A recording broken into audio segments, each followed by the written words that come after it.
Jungwoon's eyes started twitching. How is this possible? This guy is a monster. He made a salad with his bare hands right in front of them. Yes, guys, you're in hell. The party is starting. Meanwhile, Dongpil found his enemy. The man asked if he was Sangak, the Thundercloud Blade and head of the Jongnan clan. The commander was surprised by Dongpil's audacity. Does he even understand who stands before him now? Dongpil replied that it seemed like he had just asked them a question. Or were they deaf? Sangak saw the demonic blade. Why did a follower of demonic mastery need it? Dongpil said the answer was simple. He was here to defeat him. As So Ryan said, this elder is much stronger than him. Even the aura of his presence feels different. A flow of inner energy at the peak of perfection. Sangak asked if he was the one who kidnapped the head of the Hua clan, but Dongpil doesn't like talking and just got down to business. Sangak managed to parry this blow with his technique. He was shocked by the force.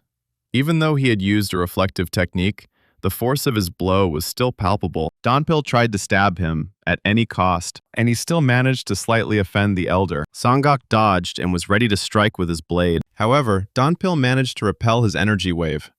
The commander couldn't figure out who he was. Could their powers really be equal? This incredible speed prevents him from keeping up with their attacks.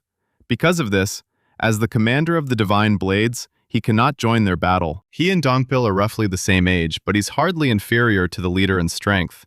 He might even have an advantage over the leader. They fought on equal terms, but at one point, Sangak found the opportunity to deliver a crushing blow. However, Dongpil is no fool and sensed that something was wrong. He managed to dodge, although it was very difficult to do. Moreover, he even managed to attack Sangak's hand to reduce the shockwave. The man said that a swordmaster should not use sneak attacks. He is just a coward. Dongpil replied that they weren't engaged in a noble duel. This was a fight to the death. Any means are good if they help kill the enemy. Sangak's face turned to stone. This is the power of the Yaksha technique. Meanwhile, half of Jungnan's squad was already fast asleep. Manhwa couldn't understand how this was possible. They were the Jongnan clan after all. He gathered all his strength to deliver the final, crushing blow. So Ryan tested his abs for strength. But all that was revealed was a beer belly. What good is this name? It's just the rotten Jongnan clan. The party began to pick up a new tempo. Everyone became quiet from what was happening. Jungwoon realized the boy was a ruthless man. They would all die at his hands. They couldn't escape. The man turned and shouted for everyone to be prepared to lay down their lives. Such a monster couldn't be allowed to freely dictate their affairs. So Ryang considers themselves lucky. He used to be much more cruel to his enemies. He is sure that they really want to save their own skins, but their status as followers of ancient martial arts does not allow them to do so. And they won't escape. He'll have to destroy them all. Even though that's what he wanted. Headshot. Monster kill. Time for them all to go to sleep. Chan-un was already broken mentally. They had no chance of salvation. The man asked if he was the head of the divine cult of the heavenly demon. So Ryan replied, does the cult leader have so much free time that he decided to spend it on people like them? Jungwoon believes that heaven will punish him for what he did. The guy replied that he didn't care about them. Jungwoon suddenly felt like Superman. But it turned out that he was just a pathetic parody. 180 divine blades were defeated. Their bodies formed a veritable mountain. But he doesn't regret it at all, because he started this war himself. And it's too early to rejoice. We need to see this through to the end. This was just the first step towards victory. Vajrayaksha's restoration technique has a limit. The longer the battle goes on, the more disadvantaged Dongpil becomes. We need to finish off this elder as soon as possible and go help the young master. Suddenly he noticed an attack from behind. It was the commander of the Jongnan squad. Could it be that courage had awakened in him, Dongpil thought? It was a trap, the man shouted to the head of Sangaku, that now was the time to attack. The leader immediately launched his attack from behind. Unfortunately, Dongpil didn't make it in time, a vile demonic abomination. His death will be painful. But it was not to be. Dongpil, like a true warrior, responded in kind. Sangak couldn't understand how this had happened. He couldn't move because of the divine techniques. Dongpil said he'd made a mistake. Since he'd decided to close the distance, he should have acted more carefully. He always takes on mortal combats with pride. Could it be that his demonic energy is so pure that it can withstand the energy of divine techniques? Dongpil put more power into the attack than was necessary, and he would forever remember what demonic energy tasted like. The commander's pants were wet. He couldn't believe the gala had fallen to demonic mastery. Dongpil said that if he is also a martial artist, he can attack. Or does he not want to avenge the death of the leader? The man caught a squirrel and decided to take on a heroic task, but then Headshot came flying out of nowhere from So Deong. It had no chance. Who else would destroy whom? Some self-confident guy there. Donpil apologized. He didn't have time to deal with them. So Ryang understood that he had expected Dongpil to try his best, bleeding himself to death. But he certainly didn't think that he would actually kill the head of the Jongnan clan. Dongpil replied that his strength far exceeded Sanguk's. Soryang said he could even imagine them fighting. In a duel like this, victory is what matters most. How it was achieved is completely unimportant. After all, there's no room for fear in war.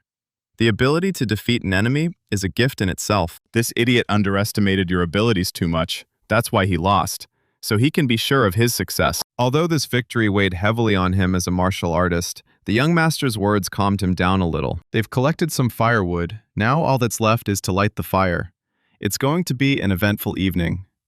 The leaders of Hong Sanji and Sankaka were kidnapped.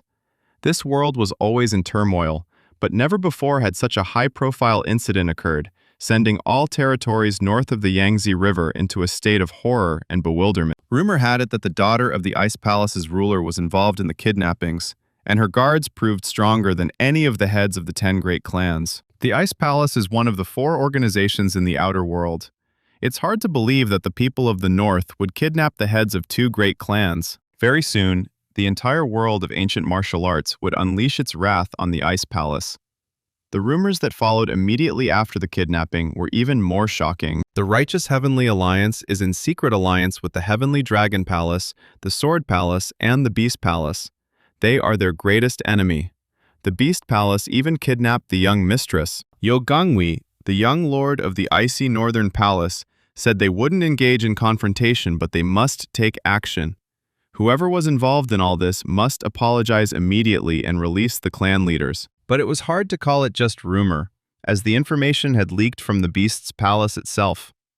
Even the Hao clan confirmed their connection, which meant the information was authentic. The Righteous Heavenly Alliance, for its part, began denying everything. Someone was spreading these dirty rumors, trying to smear them. Damsun believed that the Beast Palace and the Hao clan were behind the rumors. Afterward, even the clan of vagabonds provided evidence of their connection. It was at that moment that new rumors began to spread around the world. The man came with urgent news. The Hua clan's Plum Blossom Squad attempted to assassinate the Steelblood Fortress's leader's concubine. The fortress detachment, in turn, angrily destroyed all the Plum Blossom Swordmasters. Now they're demanding an explanation. If they don't get it, they'll declare war. The head of Damsion said that they will not react in any way to what happened. The man believes that in this case, the reputation of the Righteous Celestial Alliance is seriously at risk. If we remain silent, people might think they have something to hide. Damsion shouted at him to get out of his sight immediately. Someone deliberately stirred up trouble in the Zhongyuan lands. But who could it be? Meanwhile, in the Hao clan's secret hideout in Hubei, Yama is praising the dragon. This title was bestowed by the leader of the Righteous Heavenly Alliance on an unknown martial artist who single-handedly destroyed the elite combat force of the Steel Blood Fortress, as well as the Yangtze River Fortress. Rumors are rife. Everyone is already discussing it. In 10 days, these rumors will reach the north of the Yangtze River. So Ryan is surprised that he became popular because of such nonsense. If they're talking about the world of ancient martial arts, then destroying the elite combat unit of the Bloodsteel Fortress and clearing out one of the river fortresses is quite a heroic act. So Yang asked, wasn't it strange who they took hostage? But Gongyachi still thinks they did the right thing. So Diang said that's doubtful. Both the Hua clan and the Zhongnan clan are household names. They've clearly crossed the line. The worst-case scenario in this case is that the Righteous Heavenly Alliance and the Steelblood Fortress joined forces to capture him. Ganyachi suggested that he reveal to everyone who he really is. So Ryan thinks he's gone crazy. Has he forgotten why he's been trying so hard to hide his true colors? Guoyachi replied that this wasn't for everyone. Only the head of the Steelblood Fortress should know about it. The Righteous Celestial Alliance and the Bloodsteel Fortress are not on the best of terms. They've had civil strife more than once, and even nearly broke out into war. Although people are hardly aware of this. In such a situation, their actions are severely limited, and the risk of coming face-to-face with the enemy is too great. While the enemy won't be harmed, those around them could be in danger. So Ryan has already achieved a lot.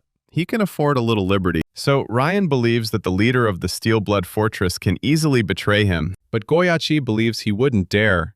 The Hao clan knows secrets that the Bloodsteel Fortress is desperately trying to hide. He could use that as a pretext. So Ryan asked, he realizes he's putting his own clan at risk, right? He's literally turning the Bloodsteel Fortress against himself. Goyachi believes they will always remain allies with the Heavenly Demon cult. But wasn't it their ability to maintain balance between the three organizations that allowed the Hao clan to achieve such heights? Goyachi replied that they couldn't maintain this balance forever. So Ryong understands that there must be other reasons for his determination, and he will soon discover them. The young master said he would think about it. He replied that they didn't have much time, but he's powerless here. This isn't a decision he can make on his own. It wouldn't hurt to discuss it with the chief strategist. In that case, Goyachi said he'd return tomorrow. So Ryang was exhausted, but there was still so much to consider. He was very grateful to Goyachi for his help. Without him, he would have been torn between doubts. He really can be considered a strange person. Instead of taking the easiest path, he chose the most difficult one. And although everything went as planned, he couldn't call it a good decision. Apparently, these are attempts to make up for their past miserable life, creating difficulties for themselves. Suddenly, Yosan-rin saw her before his eyes and was stunned. When did she come in? The girl replied that she knocked, but he didn't answer. We're talking about something serious. His face looks like he's seen a mummy. Because of him, the Ice Palace was at a disadvantage.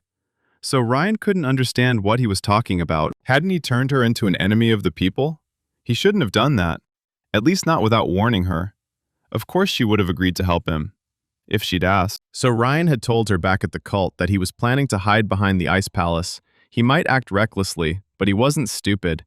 He thought she knew about his plans. In fact, he was going to remind her of everything before it happened, but things took a serious turn, and he forgot. So Ryang apologized and asked to do better next time. Yosun-rin asked if he had told his brother about this. He thinks that Gonyachi took care of everything, since he sent him messages. So why did she come? Yosun-rin replied that she wanted to ask him for something. Apparently it wasn't a simple matter, since she first shamed him and only then decided to voice her request. Yosun-rin understands that it's difficult, but she would be very grateful if he agreed. She wants to become his apprentice. He certainly didn't expect to hear that. Why was she asking?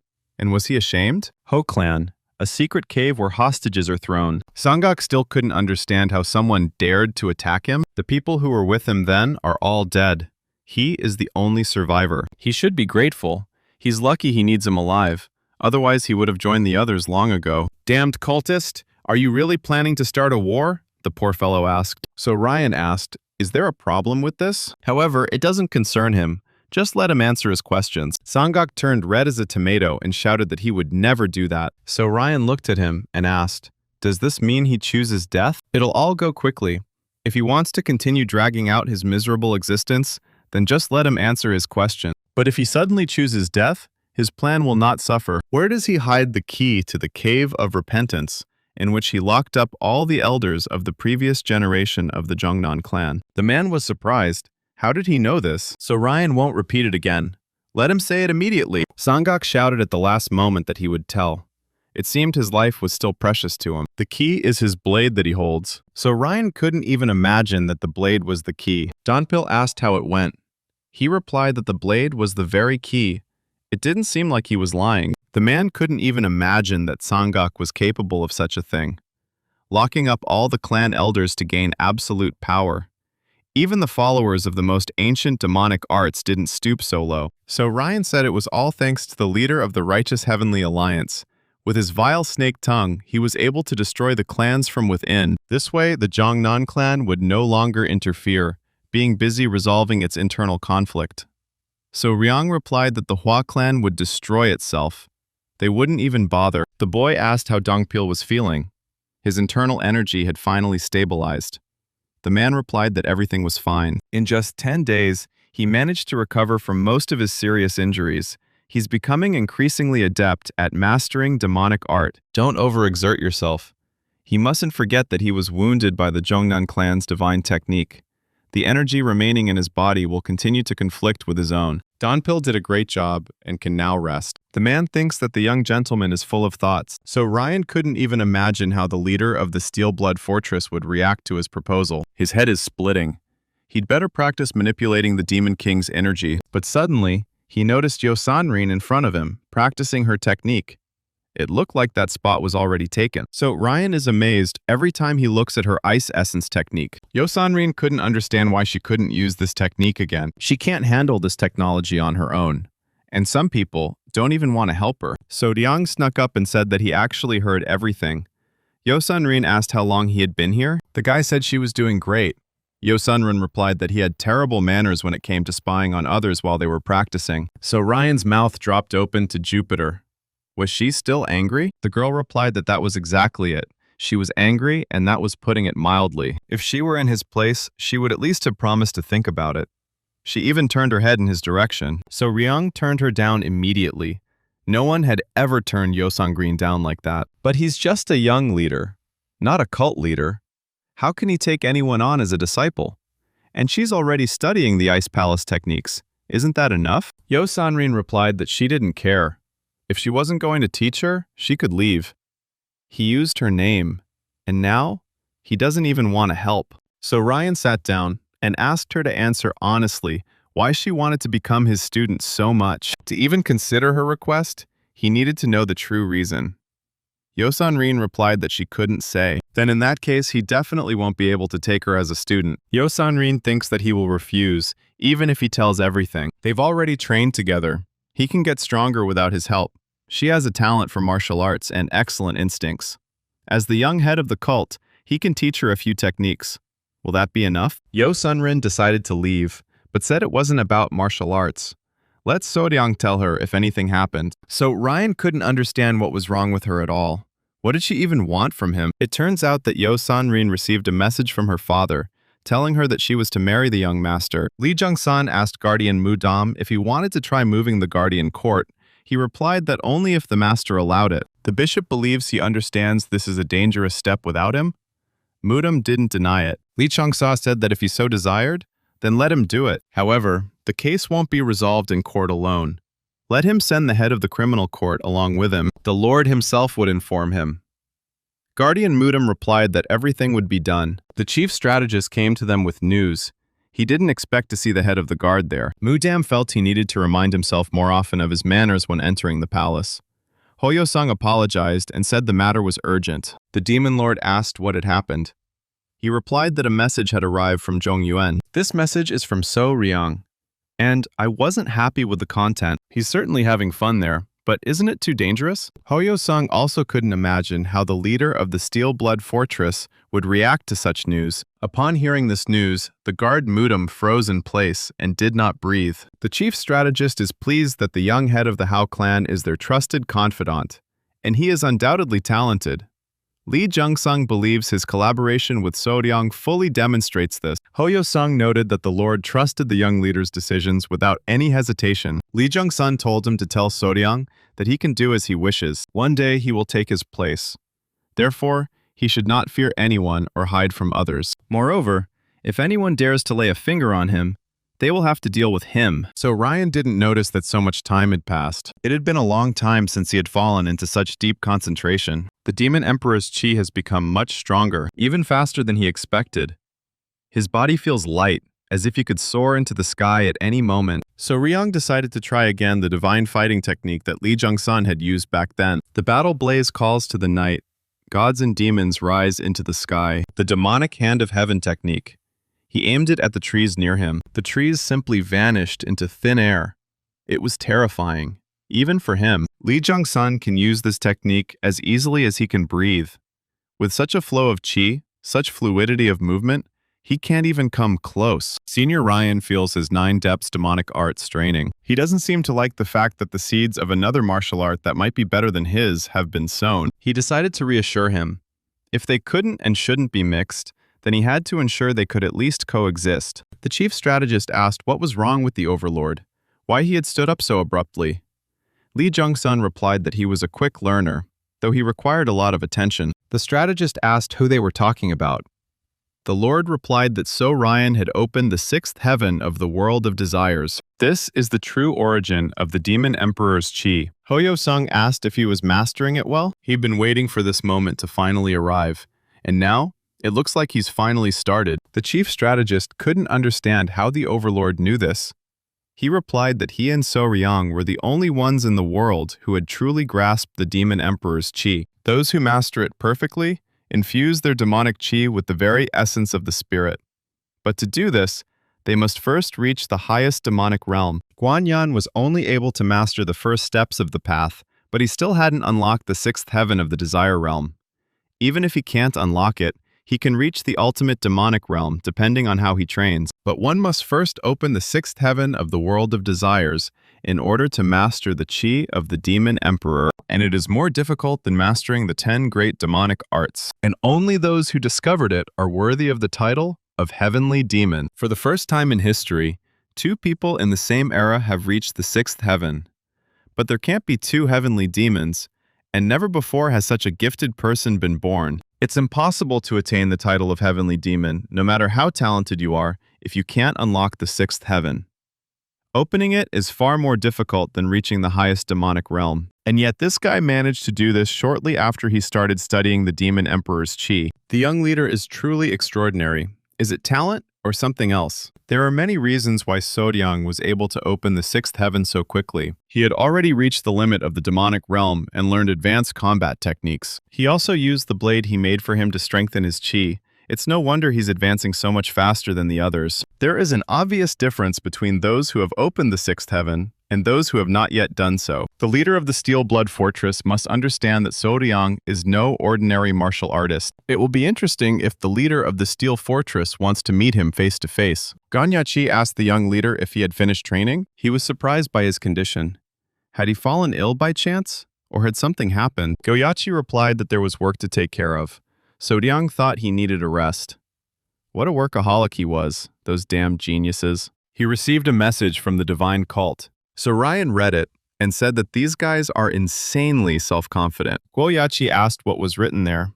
He said he could read it himself. He believes they can continue with their plan, so Ryan already knew their position. The final word was his.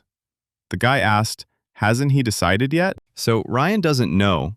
He was just planning to choose the most effective path after discussing everything with him. It may not be surprising that he suddenly wanted to discuss everything with him, rather than decide for himself. He'll still do what he wants. That won't change. But looking back, he can't say his methods were always the most effective. So Ryan simply acted and then dealt with the consequences. It felt good at the time, but he couldn't continue doing that for the rest of his life. He figured he should spend more time making decisions now. After all, he's a very reliable ally. This was said about Gonyachi. He can never predict this person. When you are the young leader of the heavenly demon divine cult, there is no need to worry about what others think or try to correct your own beliefs. But this person is completely different. He always reflected on his actions and thoughts. First, he asks himself if he chose the right path, if there was a better way. Is he simply constantly growing, or has he always been this way? He truly has the right to lead the organization. He may still be a young leader, but he's already formed. This great man respects him. His path is clear. First, they will meet with the leader of the Steel Blood Fortress and get rid of unnecessary worries, and then go for the righteous heavenly alliance. It's unlikely the head of the Steel Blood Fortress would want to meet him personally. Usually, it's a trusted confidant. But if we're talking about the young leader of the heavenly demon divine cult, who hasn't shown himself to the world of Marima for the last 30 years, then he's sure even the head of the Steel Blood Fortress would be nervous. Then it is possible that the leader of the Steel Blood Fortress will appear in person. Of course, this is just speculation, but still. So Ryang believes that the confidant and he himself might show up too. Do you think if they send a message now, when can we expect a response? Gongyachi replied, 2 weeks to a month. In that case, Soryang agreed. Gonyachi thanked the young leader for agreeing with his plan. The leader of the Steel Fortress is the leader of one of the 3 largest Marima organizations. His heart is pounding. He feels it more powerfully than ever before. It was time to face the enemy martial artists he had never dared to face during his time as an assassin. So Ryang said he should be the one thanking him. He was also looking forward to it. Not even a single bite. Looks like today isn't their day. You can't have a lucky catch every day. The boy wanted to fill this basket to the brim. So what's he going to do? Wait for the fish to be caught? The leader of the Steel Fortress asked. The boy asked if they had any other options. The man replied that if he had power, he could get what he wanted. He simply lowered his palm into the river, feeling the current, as if listening to nature. And suddenly, a wave of energy appeared that destroyed all the fish nearby. The boy was shocked by what he saw. He had never seen so many fish. The leader told him to fill his basket. That should be enough. The man asked what the leader of the fortress would do about this. Should he ask his trusted person for this meeting? The young leader of a demonic cult wants to meet him. Maybe he shouldn't worry. He'll go to this meeting himself. Meanwhile, in the Righteous Heavenly Alliance, in the Alliance leader's pavilion, Damsen couldn't understand whether it was really so difficult to find these pests. Beggar Jungpyeong said it was very difficult. Never since he became the clan leader had he been so confused. But precisely because it's so difficult, I have a hunch who's behind it. And what's his hunch? The man is certain the leader is well aware of the skill of the beggars sect. It's not for nothing that they're called the best. However, it's undeniable that there are other intelligence organizations that rival them in skill. What's he getting at? Leader Damseng asked. Jungpyeong couldn't give him a definitive answer, but he had 3 suggestions. It's least likely that this is a group of misty shadows, a fortress of steel blood. It's far more likely that this is a hidden pavilion of a demonic cult. It's unlikely to be a steel blood misty shadow group, because the fortress is indeed strong, but it's not as organized and systemic as a demonic cult or a righteous heavenly alliance. On the other hand, the demonic cult is extremely dangerous.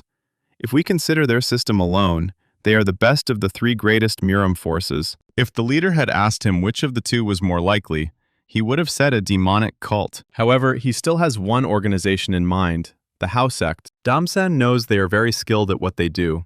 But what makes him think they might have interfered? Jungpyeong wanted to ask him in return. What made him think they couldn't intervene in this situation? The House sect had never interfered in such a major matter before, and that's precisely why she survived for so long. If they did get involved, tracking them down would be especially difficult. They had no precedence for anything like that. However, the abductors of the Mount Hua and Zhongnan sect leaders are people from the Ice Palace. Are you suggesting that the House sect is working in cahoots with the Ice Palace?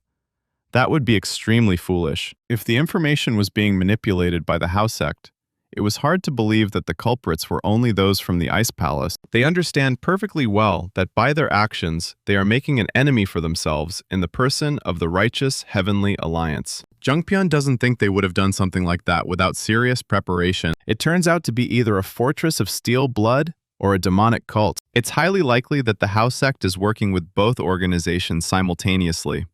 This matter is too large-scale to be handled solely by the Ice Palace. Naturally, he needs to verify everything. He's not sure of anything yet.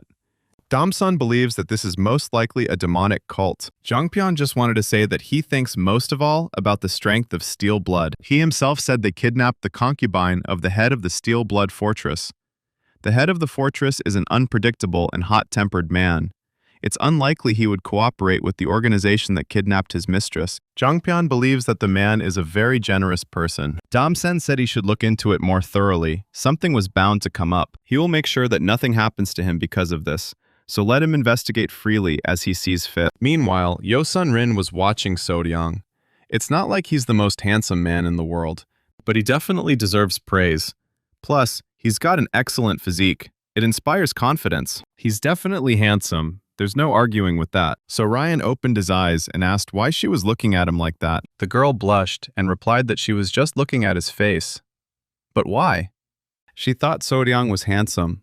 She's sure he's broken a lot of hearts. So Ryan said he wasn't interested in that sort of thing. He had enough troubles as it was, if only just surviving. It's just like him. That's how he turns out. He's not interested in love at all. The girl caught herself thinking that she was upset about this. Onak shouted at the top of her voice that she didn't care either. Everyone was shocked. What was she talking about? The boys were amazed by the beauty of this place. This is where the leader of the Steel Blood Fortress resides. Suddenly, someone crept up on them unnoticed. So Ryang was shocked. He hadn't noticed their presence. The man received a letter from the House sect stating that he would arrive around noon. It appears the letter was accurate. There's a huge formation around the waterfall. It's very complex, and he still hasn't figured it out. The man is glad to meet you. His name is Hwang Gon, the chief strategist of the Steel Blood Fortress. So Ryang addressed him like a malicious brain. Hwang Gon asked if they knew each other. The same genius who became the new chief strategist just 2 years ago. Unlike the previous strategist, who died of illness, they say he develops decisive tactics and plans. He's much younger than So-ryang imagined. The young leader didn't expect the renowned chief strategist of the Steel Blood Fortress to come here.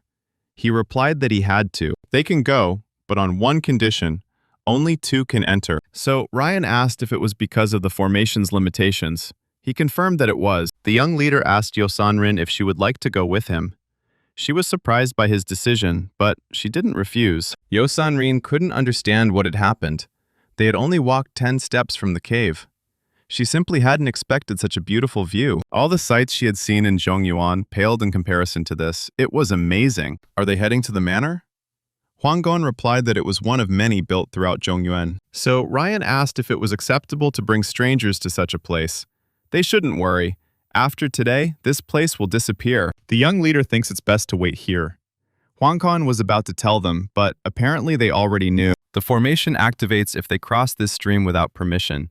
It's a swamp of death, from which even 10 of the greatest martial artists would have difficulty escaping. But oddly enough, only 3 people noticed it, so Ryan said to tell his leader he was here.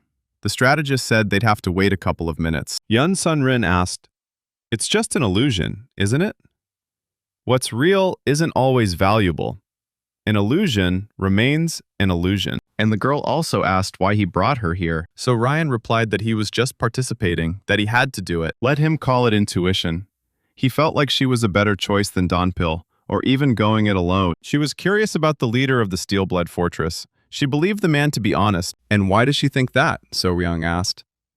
The girl replied that his position was so high that he had no need to cater to others' desires. The same goes for the fact that he got himself a concubine and doesn't even try to hide it. The fortress leader is likely a man who is not stubborn. He is honest in his desires and does not hesitate to show others, even his dirty side. Finally, the leader of the Steel-Blood Fortress himself appeared. He shouted that for such a young girl, she had quite keen eyesight. Due to a powerful flow of energy, the rabbit disappeared in her arms. So Ryan felt, that he was strong. Very strong. The leader of the Steel-Blood Fortress was the man who had contributed to his death. The man knew they wouldn't become friends, but such murderous intent at their first meeting, and right in his face no less, it seems the guy really is different from everyone else. That's how they met. The person who is closest to becoming the strongest in Muram, along with Dam Soyong, Emperor Azura Songumbek. Looks like he's having dumbbells for dinner. So Ryan was shocked by such power. Few could stand against him. It may be that he is stronger than old man Damsen. So Ryan tried to look calm. He asked if he could come in. The emperor didn't think twice before answering the guy's question. So Ryan stepped on the water, as if he did this every day. The man was shocked. He asked Huanggon if the barrier had been removed. He replied that it had. Even after the barrier was removed, the stream remained unchanged. Thus, it is both real and illusory at the same time. External forces cannot make it disappear. However, it gradually evaporates, meaning the boy is able to pass the barrier on his own. The divine cult of the heavenly demon has raised a real monster within its walls. Everyone moved to the emperor's domain. The young head of the cult introduced himself. They're called a cult, or cultists. And he said it to his face, without any embarrassment. The emperor suggested a couple of glasses of the delicious beverage, so Ryang replied that if their conversation was conducive to it, then of course. The man noticed that he was very careful. The young leader believes that many people are saying goodbye to their lives because of their own carelessness, which they clumsily try to pass off as cold-bloodedness. It's a case of carelessness disguised as composure. The guy may be right, but he's not one for intrigue. But so Ryan doesn't think so. He finds it hard to believe. The aides were shocked by the young man's words. How dare he speak to the emperor like that? The man was also surprised that Soryang told him this directly to his face. So Ryang thinks it would be more offensive if he said what he wanted to hear without being sincere. He's certain he achieved such heights through his own hard work. He can't imagine his entire journey, but he's willing to say that every day was a challenge. Trusting someone who has overcome such difficulties would be pretense. It would be like being trapped in a cage with a hungry tiger. Unfortunately, he's been through a lot too, and he doesn't want to put himself in danger by remaining unarmed. The leader of the Steel-Blood Fortress said he was pleased to hear the boy thought highly of him. That was what So Ryan had been counting on. His mistrust of the leader is entirely justified. But Huanggon is struck by the fact that, by saying such an insolent thing to his master's face, the boy only amused him. To gain this position, he was forced to kill countless people, most of whom were weaker than him. And the reason for this is simple. He wanted to avoid all future unforeseen difficulties. There are plenty of talented artists in the world, but only a few are willing to turn themselves into monsters. And to get where he is now, he either lured them over to his side or got rid of them. So Ryan thinks this is commendable. The more impressed he is by his opponent's strength, the more he will fear him. The man could kill him, focusing on the union of three forces, but the Reed of his future heir would prefer only to suppress his power. So Ryan was surprised by his honesty. He replied that honesty is the source of true strength. The young lady was right when she said he had no reason to lie. He was strong enough. And he hoped they understood that he could condemn them to suffering, but also offer a helping hand. Now let them say what they really want. Let them convince him, even knowing he's skeptical. So Ryong understands that they need to prove they need each other.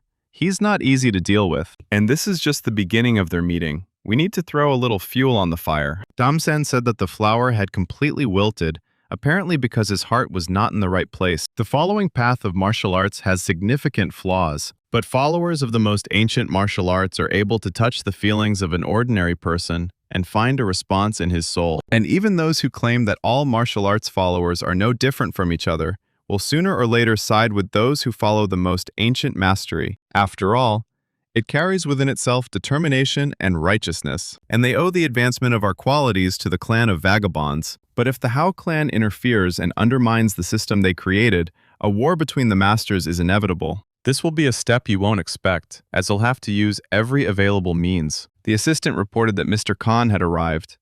The Lord ordered him to be let in. The man was very happy to see the chief. They hadn't seen each other for so long. The chief strategist received a message from a hidden pavilion. He believes that the clan of vagabonds has entered the game. The vagabond clan has an excellent sense of what's going on around them. The Hao clan could find itself at a disadvantage. Things are getting more and more interesting. What will Gong Ye-chi do? So Ryong thinks the leader has already guessed why he revealed himself to him. Azra leader Sung Gumbek believes he wants to gain more control over Zhongyuan territory. The boy replied that was exactly it. If he betrayed him, he would find himself in a very difficult position. The leader understands that if he wants to drive him into a corner, he will prefer to act independently. So Ryan announced that he was going to crush the fortress of Steel Blood. And he believes that the leader also experiences the same feelings, wanting to destroy the divine cult of the heavenly demon. This is their real relationship. The tragic history of their organization's relationship has left bitter resentments in people's souls. So Ryan would like to ask him to forget these very grievances for a while. The man asked, "So Ryan wants to crush the righteous heavenly alliance together?" The young leader replied that he wanted to do it himself. Speaking directly about his goals, he wants to kill the head of the alliance and all his henchmen. The emperor asked how. He replied that he would first pay him a visit. Does he have a personal score to settle with the righteous heavenly alliance? So Ryong replied that he was absolutely right. But what was the reason? The emperor doubted it was the old grievances he had just mentioned in conversation. So Ryan can't reveal the true reason. But he can reveal how much he hates the alliance leader. It suddenly started snowing, but it didn't seem like Yosanrin's powers. Everyone was shocked. The season had changed. Maybe it's the young leader's power that conflicts with the barrier? If there really was a god in heaven, and that god gave him a chance, he would definitely kill the head of the righteous heavenly alliance, even if it would condemn millions of people to suffering. It makes him sick to realize that they breathe the same air. His hatred for this man is so strong. At times he imagines that there are millions of copies of himself living in the world, which gives him the ability to kill him multiple times. The head of the Steel Blood considers the young man absolutely insane. Was the Lord capable of understanding the depth of his hatred? The man replied that he was, but Soryang doesn't think so. It's simply impossible. No one can understand the depth of his emotional pain and hatred, not even the gatekeeper at Death's Gate. The man remembered that Soryang had kidnapped his concubine. He also believes that he destroyed the Silent Wind Squad. Soryang replied that it was absolutely true. He wasn't so weak as to hide behind lies. He can still forgive the kidnapping of his dear concubine, because she returned, safe and sound. But so Ryan completely destroyed his fortress's elite squad. Does he plan to compensate for the losses? The young master, without blinking, asked a question in return. Was he obliged to do this? Since we're talking about compensation for losses, it's worth remembering the losses their cult suffered because of them. The Lord of the Steel Fortress was surprised that he knew about this too, so Ryong asked if he really thought he'd come unprepared. The man suggested the Hao clan had provided him with the information. He chose not to reveal the identity of his informant. In that case, he holds no grudge against the Silent Wind Squad, so Ryung realizes he's a tough opponent. Until now, he'd been convinced he was the one leading the conversation, but in reality, it's completely different. If he had answered differently, Soryang wouldn't have been able to lead him to the topic he wanted. He somehow manages to let his interlocutor say what he wants and accepts it without losing his composure. A competent leader with an excellent balance of power and loyalty, using his integrity as his main weapon. If he only wants to, he can easily throw off this mask. The Lord still hasn't figured out what the boy's business was, so he asks directly, what exactly does the cult want from him? So Ryung asks him to influence public opinion in Zhongyuan territory. Over the past 30 years, the divine cult of the heavenly demon has had virtually no involvement in the foreign policy of the martial arts world. Because of this, their existence has assumed a somewhat ephemeral quality, and if someone from the cult were to re-enter the political arena, it would cause a great deal of excitement. But the overwhelming reaction of people will be nothing other than fear. The man said it was true. People would be overcome with fear, but at the same time, they would become curious. That's why he turned to him. Let him free people from fear and generate even more interest in their hearts. So he needs to show the people that there's no need to fear the cult's followers? He replied that was correct. What does his chief strategist think? Apparently, the young cult leader wants them to prepare a stage of influence where all three organizations can express their wishes. The man got down on his knees and said that they couldn't do this. Despite the fact that the world hierarchy has shifted, people still continue to support the ancient martial arts. But if they take the side of the divine cult of the heavenly demon, then there will be a possibility that all the forces of the ancient martial arts will unite into a single alliance. However, if the young cult leader were to meet with the leader of the righteous heavenly alliance first, the situation would change radically. But wouldn't the destruction of the leader of the righteous heavenly alliance push the followers of the ancient martial arts to unite even more? Hwanggon replied that if both options lead to the same result, it would be better to get rid of the main threat in advance. So Ryan thinks the strategist is saying some terrible things. The leader of the righteous celestial alliance already strikes fear into the hearts of men. If he decides to unite the followers of the most ancient martial arts, the already difficult battle will become twice as difficult. So he invited him to meet immediately after their conversation. Hwanggon replied that he needed to eliminate him. However, killing a man with such power wouldn't be so easy. His offer is very tempting, but by joining forces with him now, they risk only worsening the situation and doing the enemy a favor. The Lord of a Steel Fortress asked what he thought. The chief strategist didn't like his proposal. He wondered what the lady from the Ice Palace was called. He'd heard her call him an old pervert. The girl replied that it just slipped out by accident. She apologizes. Had his opinion changed now? Yosanrin replied that he had not. After turning 60, he only had more desires that he wanted to realize in his life. He wants to unite the whole world, but in his old age, he has still not succeeded in this matter, regardless of whether someone unites their world or not. In any case, they need to start taking action, be it war or negotiations. He thought for a long time about how to carry out his plan. It was only after a short conversation with the young lady that he understood. The man will help him, but they are still not allies. He is merely using him for his own ends, just as the other man was. So Ryan said he liked this arrangement. The bishop also said that if he tried to win him over to his side through flattery, the answer would not be positive. Realizing that the cult leader has such a disciple fills him with envy. Let him prove himself to the world. Let the world of ancient martial arts tremble at your presence.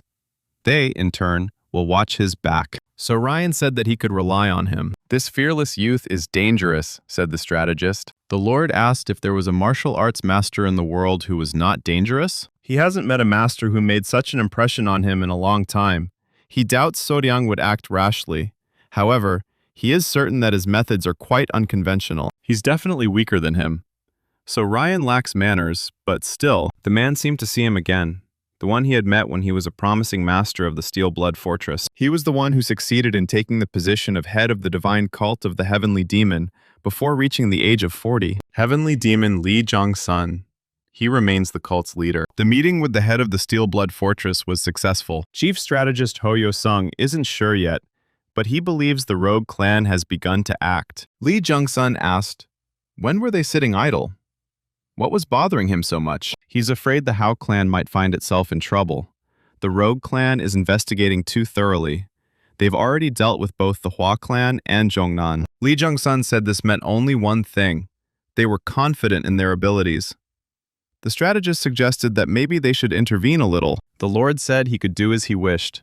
After all, the hidden pavilion followed his orders. Hoyo-sung didn't want to limit himself to just one hidden pavilion. He wants to kill the clan leader. Is he so determined to leave the vagabonds leaderless? This would be a huge shock. The northern Zhongyuan territories are already in turmoil due to So-ryang's antics, and if they take advantage of this opportunity to eliminate the enemy's allies, it would only play into their hands. Lee Chong-san said that if he had decided everything, then let him act. Hoyo-sung wished him good health and a long life. It's time for him to step aside. Tomorrow, he will report everything in the same way. There are so many weirdos among the followers, Lee Chung-san thought. But geniuses always think outside the box. They see the world from a completely different perspective. He has been living in this world for a long time. The boys were surprised why the young leader looked like he had just fought to the death. No wonder, after all, he'd encountered such a monster. It would have been far easier to draw his blade and fight.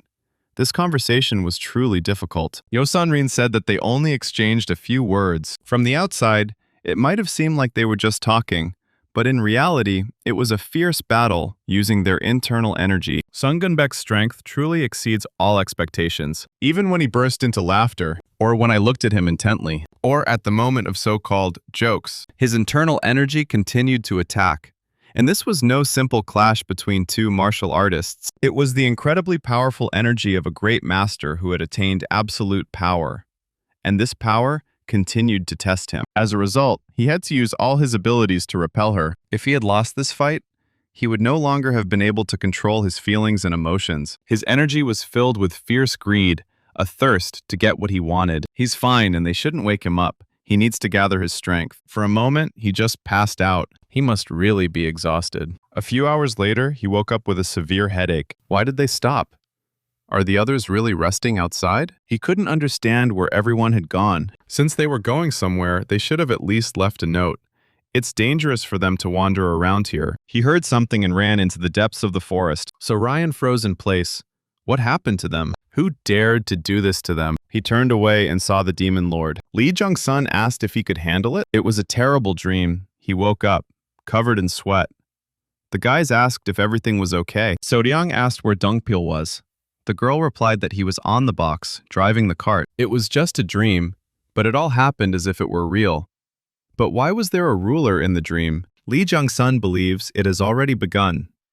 Having mastered the Demon King's technique and opened the gates of desire, he is doomed to such an outcome. Demonic mastery is capable of revealing much to its follower, regardless of the latter's desires. If you fail, the trials that follow will only become more severe. If he manages to overcome these obstacles, he will be able to see the world as Lee Jung-sun sees it. Of course, just seeing reality through his eyes will not make him one. Firstly, he never demanded such a thing of him. Secondly, the summit he had reached was too harsh and lifeless to send his student to. However, he hopes that So-ryang will be able to reach his own peak of power, and he wants humanity and comfort to reign on this peak, so that it would not be like his. When So-ryang reaches the same power as him, he will no longer have to suffer. This is the fate that Lee Jung-sun wishes for his best student. Gang Ya-chi heard that So-ryang's meeting with the leader of the Steel Blood Fortress was a success. Congratulations. So Ryan asked if something was wrong. At first he tried to figure it out on his own, but then he realized he needed to know about it too. The guy replied that the clan of vagabonds had begun to act. It seems they have managed to find out that they are behind all of this. The Vagabond Clan is an organization that operates with precision and speed, and their investigations are extremely accurate. Telling him about it won't solve the problem, so Ryang won't be able to influence it in any way. That's why Gon-yachi didn't want to talk. But even without him, he would have found out about everything sooner or later. So Ryan himself is unable to solve the problem, but he knows someone who can help. Klahao may be an enemy of the righteous Celestial Alliance, but let them not forget that their ally is the divine cult of the Celestial Demon. He believes the chief strategist is already aware that the rogue clan has begun to act. He memorizes and analyzes the smallest details that have appeared in their world. Since things had gotten this far, he'd contact him and ask for help. He should have told him about it earlier. Their next destination is the Forest of Madness, near Mount Gyeongsuk. Even the followers of the most ancient mastery avoid it. But it is there that the main forces of the Heavenly Dragon Palace are concentrated. The Righteous Heavenly Alliance's reputation has dropped significantly today. Until now, the Alliance hasn't mentioned a word to the public about its ties to the three outer palaces. If they manage to defeat the Heavenly Dragon Palace and spread word of it throughout Zhongyuan, it will only play into their hands. But there's one problem. Rumor has it that the Heavenly Demon Palace and the Namgung clan are at war. But why is a clan belonging to the Alliance suddenly so hostile towards the Heavenly Dragon Palace? Aren't the Righteous Heavenly Alliance and the Heavenly Dragon Palace allies? As he already knows, the Righteous Celestial Alliance is itself an alliance. And unlike the Bloodsteel Fortress, it is not bound by a strict system. This is precisely what causes internal conflicts. So Ryang understands this won't be easy. They can't ignore the Namgung clan's forces, much less the Heavenly Demon Palace. He invited Anhwa to stay here and practice cooking. The girl would prepare the most delicious dishes for his return. So Ryang replied that he would be delighted. What will Yo Sunrin say? Will she go with them to crush the enemy? Or will she stay with Anhwa? Yo Sunrin replied that she couldn't miss such fun. She was even a little sad that Anhwa wouldn't be with them. In fact, Anhwa thinks that her sister really should go with the young master. After all, she's strong and can protect him. Yo Sunrin didn't understand. She was worried about his safety and not hers. After all, Sodiang was stronger than her. It was a misunderstanding, but Yo Sungrin still liked Anhwa's concern for her. The young master told them to stop. It was time to get ready. Gonyachi wished everyone good luck in the battle, so Ryan said that they would cause a real stir, so be ready to spread this news to the world. Forest of Madness, near Mount Gensok Anhui. The boys were surprised that such a forest existed. It is not created by human hands, but the trees here grow almost close to each other. This is the same forest that So Ryan saw in his dream. But maybe there's no need to worry. It was just a dream. If he keeps worrying about trifles, he won't move forward at all. He found it strange that the palace of the Heavenly Dragon had settled here. It was significantly different from the Sword Palace or the Beast Palace.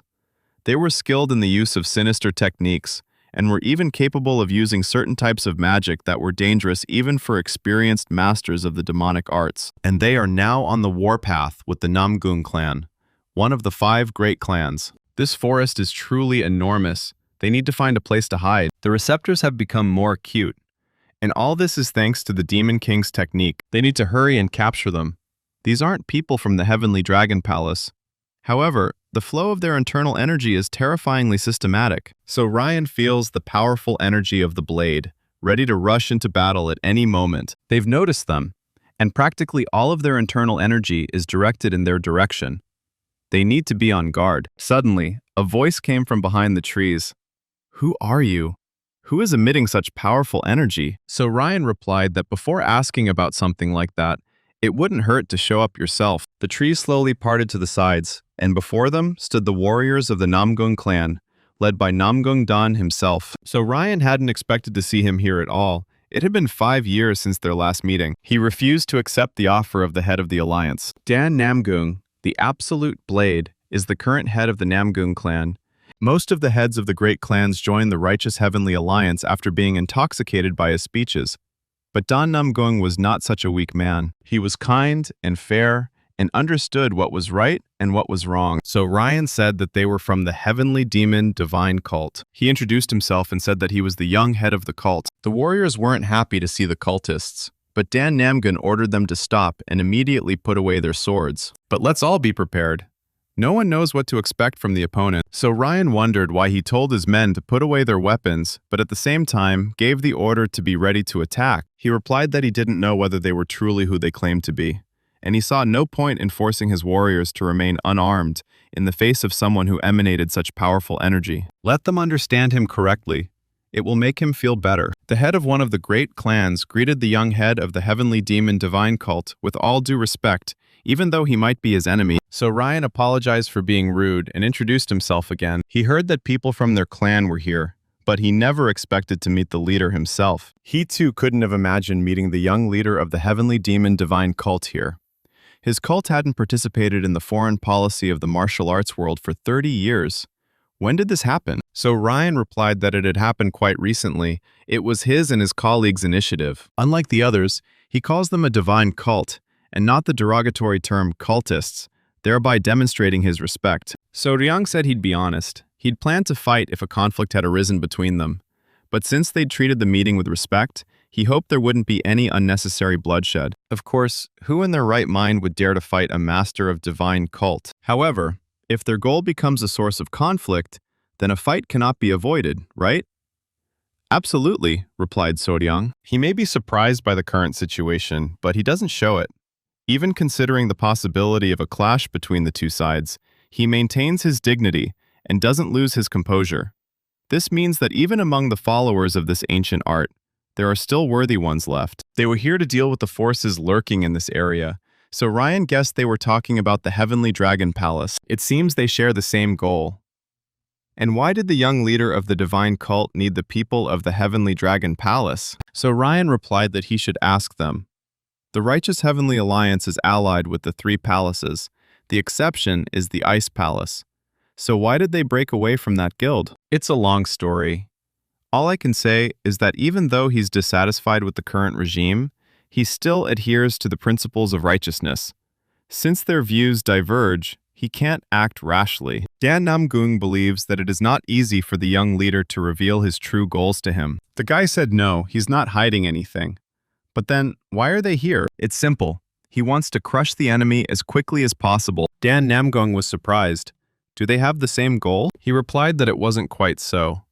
By destroying the Heavenly Dragon Palace, they would only be rid of one of their enemies. But if they also fight with their clan, they will be able to start a war. War was inevitable anyway, but he didn't want to be the one who started it. The man replied that he respected his opinion, and therefore they would part in peace. The daughter asked her father if they really should let them go.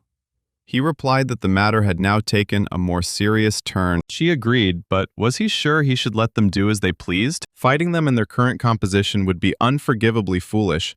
Even if they joined forces with her, and the Lightning Shadow Squad and the Thunder God's Blade joined the battle, he doubted they could defeat them. The daughter couldn't believe her ears.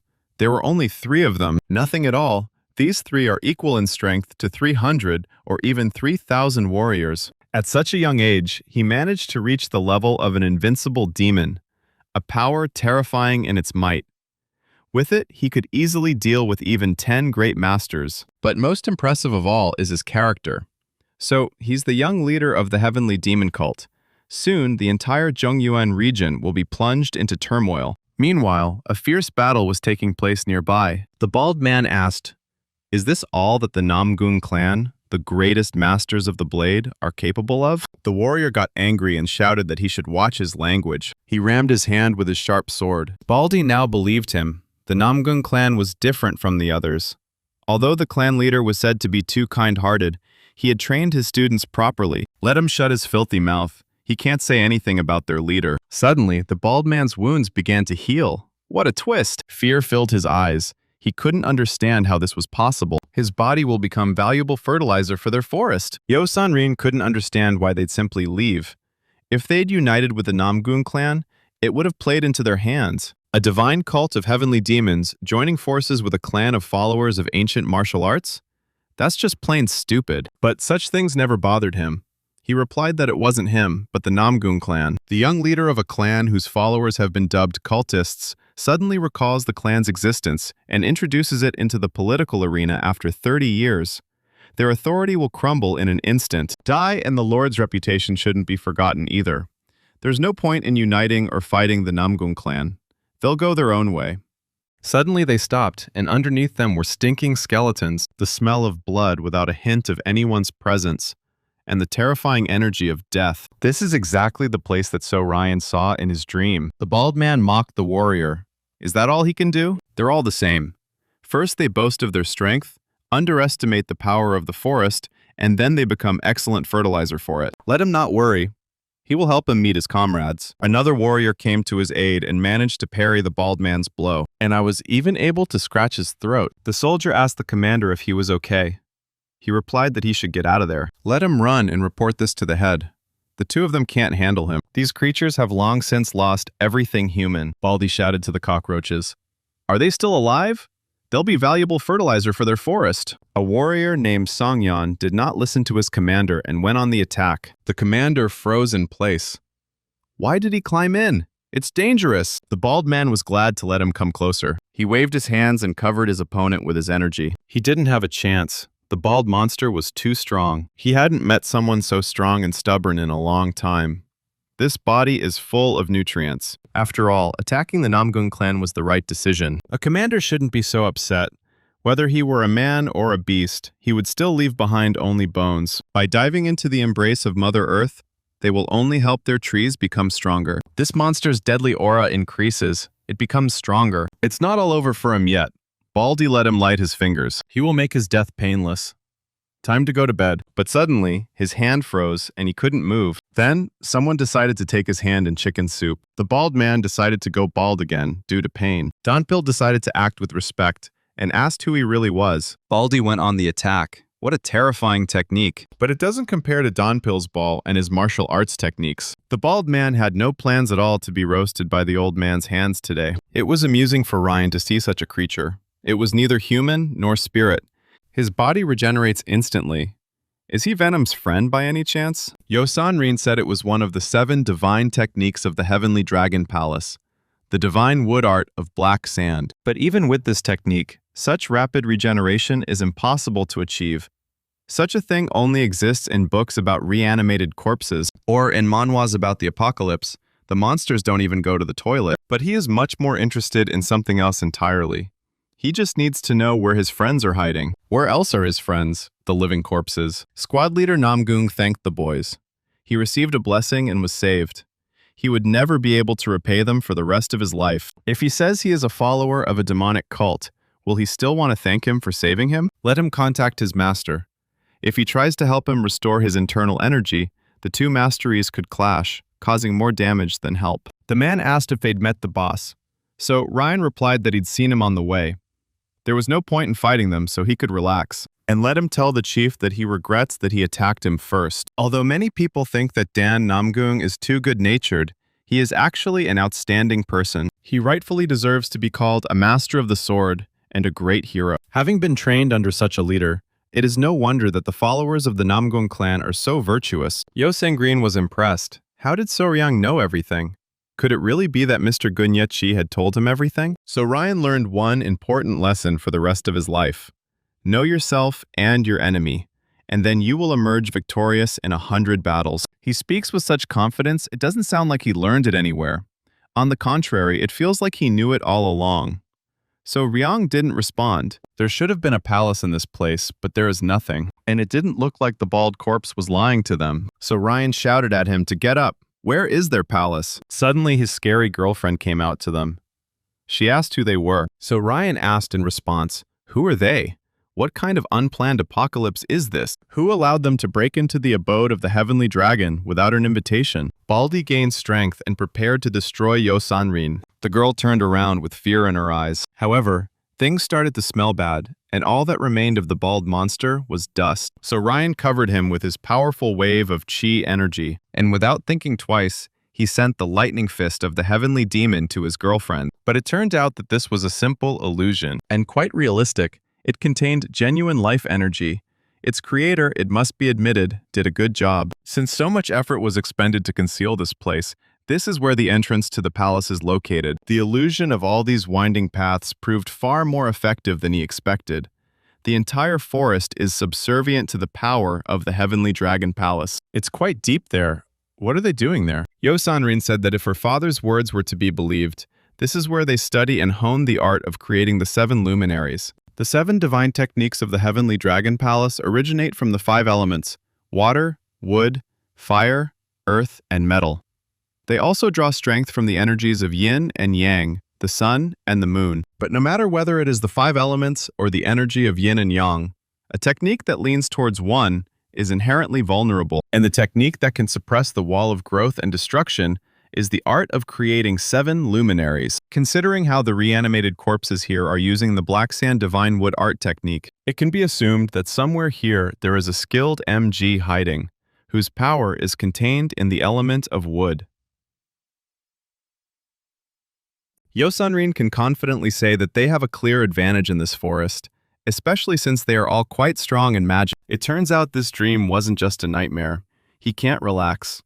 It's unlikely anyone here is stronger than him, but he can't rule out the possibility that there's someone far more dangerous here. He needs to be on guard. He ordered Donpil to be on guard. If anyone emerged from this hole, or if an enemy showed up, they were to be eliminated immediately. And he and Yosanrin will go down and see what kind of circus it is. The girl was overcome with fear. Sodiang said there was no reason to worry. He wouldn't let her get hurt. But what does this mean?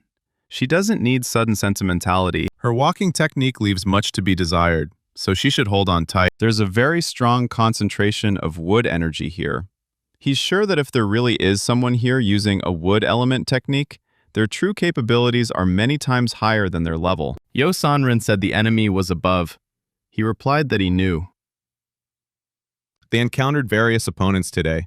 Most likely they were tree spirits, and they seem to know they are here. It would be better for them to attack them all at once than to wait for time. They can attack.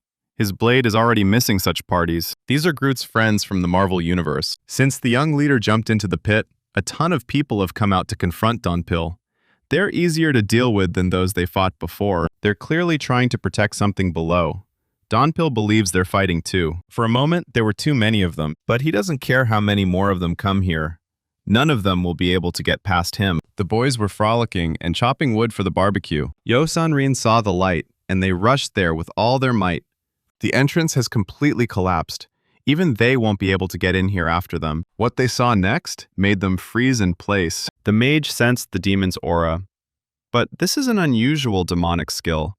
There's a bitterness to the energy. Could it be that a follower of the divine cult of the heavenly demon had come to visit her? Yo Sanrin believes that the man in front of them is that skilled wood element mage, and she is clearly not herself because she absorbed too much blood. The mage girl recognized her, the daughter of the lord of the ice palace. What is she doing here? She replied that she too had accumulated quite a few questions. I heard that she was planning to settle in Zhongyan territory for a while, but I didn't expect at all that she would carry out such dirty deeds here. The mage girl shouted at her to shut up. Who allowed her to desecrate a divine ritual in honor of the dragon god with her tongue? Now it became clear to Sorion what caused the confrontation with the Namgun clan. They simply kidnapped their martial arts masters and did such atrocities. These words touched the girl deeply, and she decided to get a heavy alternaria, red, creepy, wooden venoms. It's time to show who's boss. Time to scratch someone's back. So Ryan shouted for everyone to get in line. Anyone who can't wait to die can come forward. But suddenly, something went wrong. They were trapped. Are these trees too strong? It seems no one has underestimated her. Even a martial artist who has reached the peak of his cultivation cannot escape her clutches. They will make excellent fertilizer. However, she had no idea what Sodiang was capable of. He will destroy every single one of them. It's time to get out! The first thing he did was free his partner. There is no end to them, but Sodiang is trying to solve this problem. He could easily destroy all these tree spirits, but if he used such a powerful technique, this place would be wiped from the face of the snake. The more he suppressed his true power, the more internal energy he would expend in this battle. The magician girl won't let them do whatever they want here. The barks turn crimson. The energy of the wood element intensifies when they absorb the enemy's blood. It is thanks to the great magician's woodcraft that the tree bark thickens and its power increases. So Ryan asked if she could handle it all alone. She replied that there were over 100 of them. Was he crazy? After a couple of attacks, she already risks becoming hummus. If so, Ryan wants to leave her alone with them. He replied that it was not about trees, but about a wood element mage. The more they fight, the stronger the tree spirits become, and they risk getting into trouble. So he will take on the wooden grottos and let her deal with the magician. So Ryan promised to finish them off in 15 minutes, so let him try until then. Yo Sanrin smiled and replied that she would trust him, but only for 15 minutes. So Ryan began to destroy them, one by one. The mage was shocked by his blade technique. He struck the tree spirits with precision, but did no harm to the forest itself. Moreover, he is quite skilled in the use of the fire element, pitting it against the wood element. Where did this monster come from? However, even such a strong master will not be able to cope with countless enemies. She was too lost in her dreams and lost her guard. The mage almost got hit in the face with a block of ice. Yo Sanrin appeared and said that she was now her opponent. The daughter of the supreme star of the northern sky seeks death.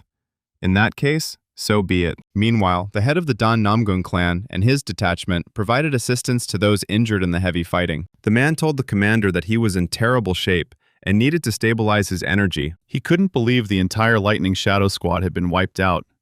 It seemed he'd made a grave mistake, underestimating the enemy hiding in the Heavenly Dragon Palace. They met death so early, following him. It's all his fault. Suddenly, they sensed some kind of all-encompassing demonic energy. Could it be the young leader Sodiang? but most likely not. The flow of energy is like steel, hard and unshakable. Perhaps this is the Blade Master who came with him? Although this energy doesn't belong to a human. He senses part of that Blade Master's energy, but it's intertwined with demonic energy and has a metallic flavor. This energy is emanating from the blade itself. Something needs to be done. Dan Namgung ordered everyone to remain where they were. He needs to find out what's going on there. The young leader is the one Donpil promised to protect. All that time spent shoulder to shoulder with him, his admiration grew with each passing day. But at the same time, he began to wonder more and more about the usefulness of being a guard. Could someone weaker than the one they were guarding really be a bodyguard? Things would be different from now on. Now he knew what he had to do. Unbeknownst to him, this feeling rises in the stomach area, moves to the chest, and then makes its way to the head. His demonic energy merges with the energy of the Silent King's blade. This blade, despite its name, is no longer silent. He managed to fully master the hitherto uncontrollable absolute demonic blade and awaken it, a blade whose power only increases with every drop of enemy blood spilled on it. A demonic blade of black blood. Let all creatures hear it. Their path to the young master is over. Sodiang senses the energy of the Silent King's blade. It has grown significantly. Ma Dongpil has managed to overcome it and finally awakened it. But on their side, the problem remains unresolved. No matter how much they chop, there's no end to it. Yo Sanrin seems to still be holding on, but her strength also has a limit. The girl magician hates her vile family, the supreme star of the northern sky. She reflects her attacks with ice essence energy, but the backlash is too strong. How much longer does she have to hold out? She let her guard down and fell into her net. The girl mage is much stronger than her. It's time to go to bed. But suddenly, Sodiang's blade stopped her strangling technique. He fried all the trees, and now he will completely switch to her. So Ryan was able to defeat several hundred monsters, and his demonic weapon exudes such an ominous aura. A young disciple of the demonic realm. Could he have actually reached the level of a heavenly demon? She shouldn't have underestimated them and thought she could deal with them easily. Well, she needs to get out of here as soon as possible. Yo Sunrin shouted that she was trying to escape, so Ryong saw everything and was on guard. They don't even realize what they've interfered with by their invasion. This time she will back down, but they will pay dearly for it. The music didn't play for long, and so Ryan's blade decided to hug her goodbye. Now she finally shut up, and he can ask her a couple of questions. This is about the alliance between the Heavenly Dragon Palace and the Righteous Heavenly Alliance. What did she give Damsun in exchange for the opportunity to settle in Zhong'an territory? What is his goal? Is he really so naive that she would tell something to a follower of demonic mastery? Suddenly, he felt that the Emperor's demonic energy contained within the blade was going out of control. She absorbs the energy of death, though he does nothing. So Ryan suppressed its power with his 9 depths mastery. The tree spirits also began to die. The heavenly demon blade absorbs the wood elemental energy emanating from the forest. If this continues, it will absorb all the energy concentrated here and destroy this place. He certainly didn't expect this, so what should he do? He transforms it into demonic chi and becomes stronger. The talismans sealing the power of the heavenly demonic blade are burning. He absorbs the divine chi of the blood tree like a starving beast, tries to control Li Zhongsan's internal energy by absorbing the external energy, the divine chi of the blood tree. But the problem is, no one can control the demonic blade unless they're as skilled as Li Zhongsang. So Diang can't yet contain this incredible power. He should have warned him beforehand. Was there really no way out, and this was the end? Yo Sanrin warned the young leader that the ceiling was starting to collapse. It seems there is only one way out. So Diang decides to absorb this energy himself. He doesn't have any martial arts that can absorb internal energy. But through the heavenly demon blade, it is possible. The blade is linked to the demonic chi of the 9 depths. If it absorbs the divine chi of the blood tree through its own body, rather than through the weapon, this destruction should also cease. But where will he find a vessel capable of containing the divine chi of the blood tree? So Ryan activated the demon emperor's chi. Dan Namgung is almost there. This energy is incredibly powerful. The closer he gets to the source of this demonic chi, the stronger the pressure becomes. He saw Donpil and asked what was going on down there. This chi is too destructive. They need to retreat, otherwise this entire region will collapse. Dongpil said he couldn't because the young leader was down there. So Ryong emerged from the dungeon with Yo Sunrin and let go of her hand. He shouted at Dongpil to leave immediately. Donpil called out to ask if she was okay. The girl replied that it didn't matter right now. The young leader was in great danger. Could it be that he overestimated his strength by trying to absorb the wood chi of this place with the chi of the demon emperor when he had not yet mastered it? His body feels like it's being crushed from the inside. He needed to somehow disperse the wood chi. Could he absorb it?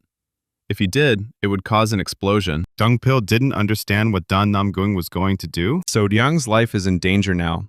If this continues, his body will catch fire. He has no choice.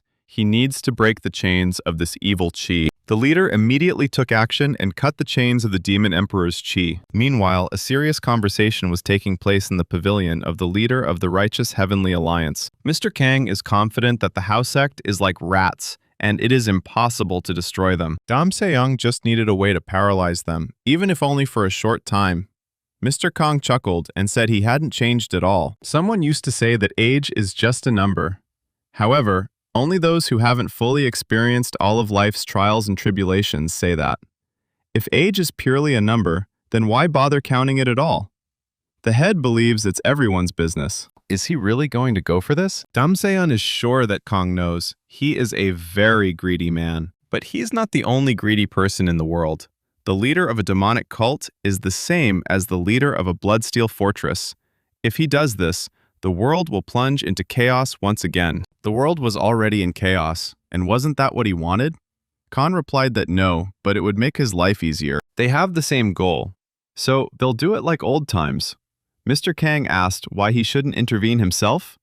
He replied that he had to maintain his dignity as the leader of the alliance. Moreover, he is the head of the Orthodox Marin and cannot afford to act rashly. It sounded funny, as if it wasn't long ago that he didn't care about his image and would destroy everything around him if he was offended. Kang had heard the Namgung clan had been quite busy lately.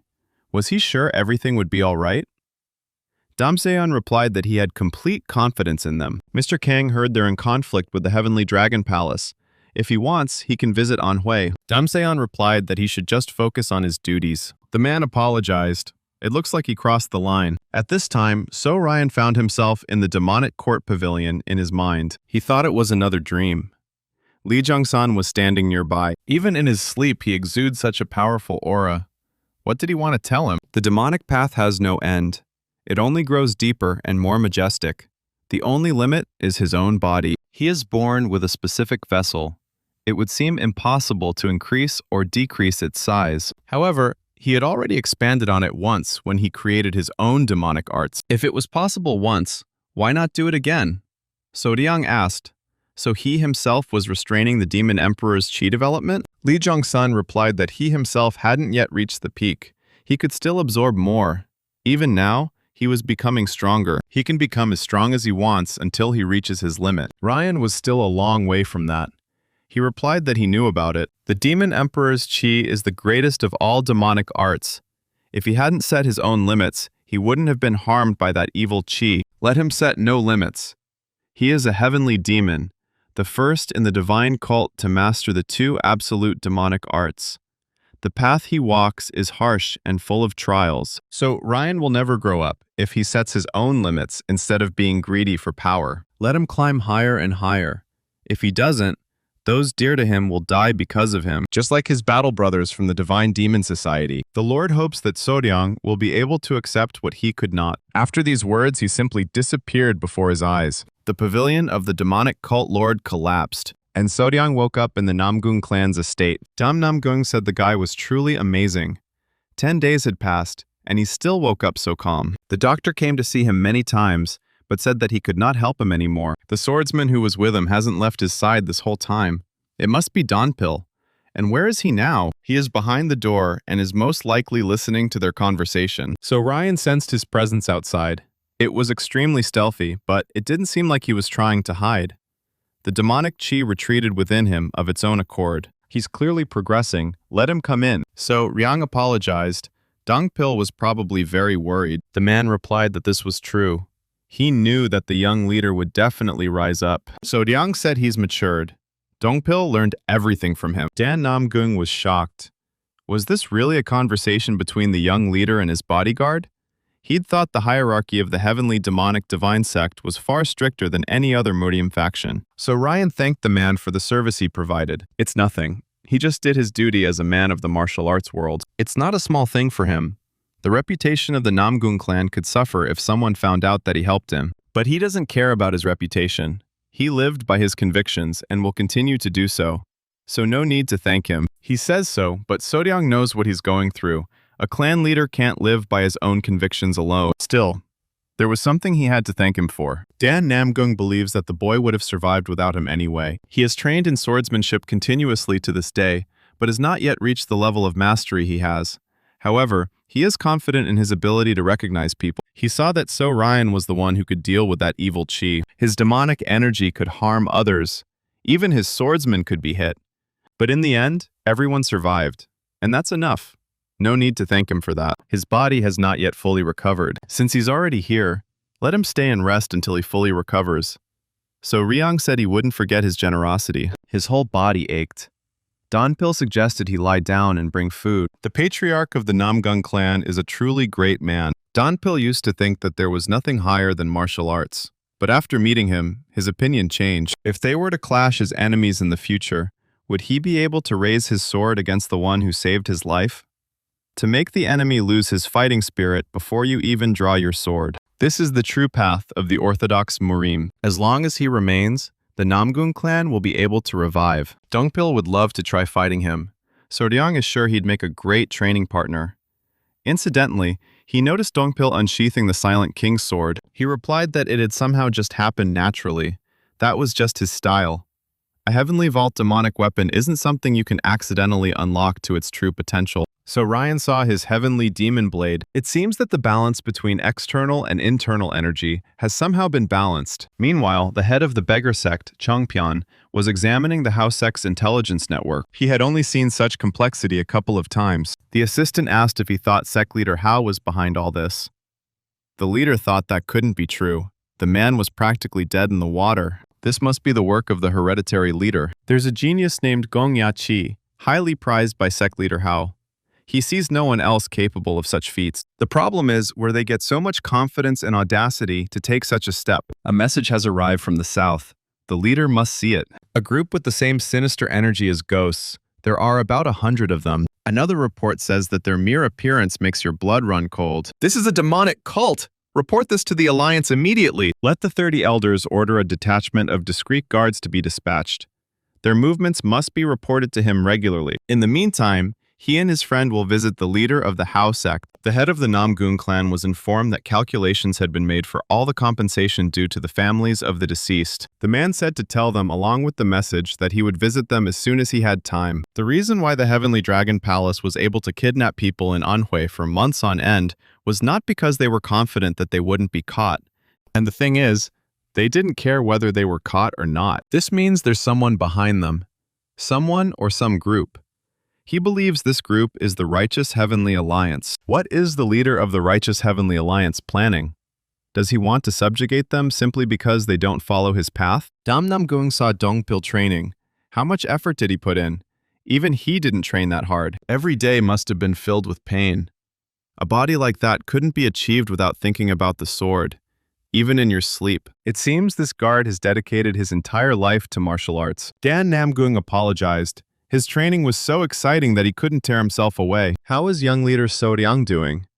Dongpil replied that recovery is in full swing. He is a very strong person, so he is sure that everything will be fine. Dongpil asked if the head of Namgung had any concerns. The man replied that perhaps that is how it seemed to both sides. The chief didn't understand what was wrong with him, but he wanted to talk to Donpil. Did he have a little time? The boss thinks Donpil is probably having a hard time right now. When the person you serve is truly outstanding, it wears on a subordinate. The heir apparent, Soryang, is the most talented person he's ever met. He doesn't look like a youth at all. It's more like looking at a great master. Dan Namgung finds the most surprising thing about him to be that he is not at all arrogant. Donpil confirmed that he had never been like that. It's such a rare quality. He's even curious about what influence he will have on Zhongyuan in the future. Dongpil said that there was no point in telling the Namgung clan leader about this. The Heavenly Demon Divine Sect and the Namgung clan were enemies, but there's no law preventing him from admiring his enemies. In the future, if they have to fight, he'll simply throw himself into the fight with all his heart. That's all. Dan Namgung believes that to become a great person, One only needs one's own skills, and this is proven by the soul. He's confident he's lived a life he's not ashamed of. That's why he's not afraid to even fight the young leader of the divine sect. He truly is an incredible person. He combines mental flexibility and strength of spirit. He has confidence and courage. There is nothing in the world he fears. Dan Namgung could hardly have lasted more than 10 seconds in the fight. Donpil is sure that he wouldn't have lasted even 5 seconds. His convictions have been greatly shaken recently. And why? Donpil inquired. All this time, he'd been dealing with the families of the swordsmen who died in the Mad Forest. Life can't be exchanged for money, but the most realistic help he could give their families was money. Even if he came to them in person and asked for forgiveness, it wouldn't be enough. No truth, nothing would be enough. Donpil believes that the fallen swordsmen would never blame him for their deaths. He knows they think so. But even decades later, this burden on the soul does not become lighter. However, he does not seem like a man whose convictions would be shaken by such experiences. It's not just a matter of beliefs. He doesn't know if he's on the right path. Donpil is probably aware of the situation the Namgung clan found itself in, due to the Heavenly Dragon Palace incident. The rest of me advise him to choose the easy path, rather than stubbornly cling to his own, because the world's values change over time. Just because the path is easy doesn't mean it's wrong. That's true, but he still believes this easy path is definitely wrong. Donpil asked why he was worried. People will die. The people of his clan live in difficult conditions only because he did not follow the crowd. A little dirty work won't ruin his life, but he's disgusted by hurting his people for the sake of his own stubbornness. Donpil believes that only then will he no longer be so confident in himself. If he gets his hands dirty, the very soul he must prove to himself will also get dirty. In his own words, that's exactly it. Donpil is just a simple bodyguard, so he can't fully understand what he feels. However, a person loses their dignity the very moment they begin to think that if everyone else is doing it, then they can too. They know better than anyone that this path is wrong. That's why the young leader and he value him so highly. Dan Namgung didn't succumb to the temptations that others fell to. Even for the 10 greatest masters of Merim, this is a difficult test. The head of Namnu didn't expect to be consoled by a guardian from the divine cult. Donpil replied that he hadn't tried to console him. But still, thanks to this unexpected conversation, his soul felt much better. If he still had time, they could have a drink. He replied that he had to return to the young leader. They can have a drink right here. There's no organization in Anhui that would dare attack them. No worries. In that case, I can have a couple of cups. So Ryan heard it all. The two of them had become such close friends that he was envious. He was informed that Gong Yachi was going to meet with the head of the beggar sect. Could he really have decided to deal with him himself? They may not be what they used to be, but the beggar sect is still a formidable force. It won't be easy, anyway. The view here is quite beautiful, isn't it? The moon is not yet full, but when a venerable elder and an energetic youth meet under it, perhaps their presence can fill a certain void. Only one man in these parts possesses such greatness, so Ryang asked if he was the former patriarch, Sword King Namgung Un. The man replied that he was right. Zhangpian was surprised that the leader of the Hao sect chose such a place for the meeting. He senses its presence, but this energy is too young and wild. Sect leader Hao must be at least 80 years old. He wouldn't expect such chi from him. Gong Yachi appeared and said it was an honor to meet him. He is the leader of the Hao sect. The sect leader has delegated all responsibilities to him. He is not the official sect leader, but represents the Hao sect. Gong Yachi was one of the reasons he wanted to meet sect leader Hao, so he should be grateful for this opportunity. The guy replied that he was just as eager to see him. Zhangpian thought it would be nice if he showed at least a little respect. Gong Yachi said that they were not in a position to observe manners now, so it turns out he decided to provoke him, but not at all. Both their organizations are composed of Zhongyuan's lowest people. He is of such low birth that he is not educated enough to observe proper manners when dealing with a beggar. Zhangpian agreed he was right. A beggar who talked about manners and yet wore clean, new clothes. Gong Yachi began to understand what kind of person he was. It's because he's the head of the organization, so he has to look the part, doesn't he think? A beggar must look like a beggar. That's the motto of their sect. However, he ignores the motto of his sect, being the head of the said sect. Zhangpian said he wasn't ignoring it. He was simply going beyond that motto. Whatever his appearance, it didn't change the fact that he was the dragonhead, the clan leader. He could have started with drinks since he arrived first.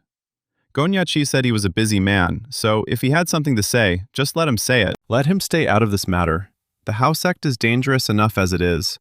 Its mere existence poses a threat. The reason they left them alone despite this was because they knew what was worth taking and what was worth leaving aside. However, lately, he has been crossing the line too often. He doesn't know what his intentions are, but if he continues like this, nothing good will come of it. If Gongyachi retreats now, he'll hide everything he knows.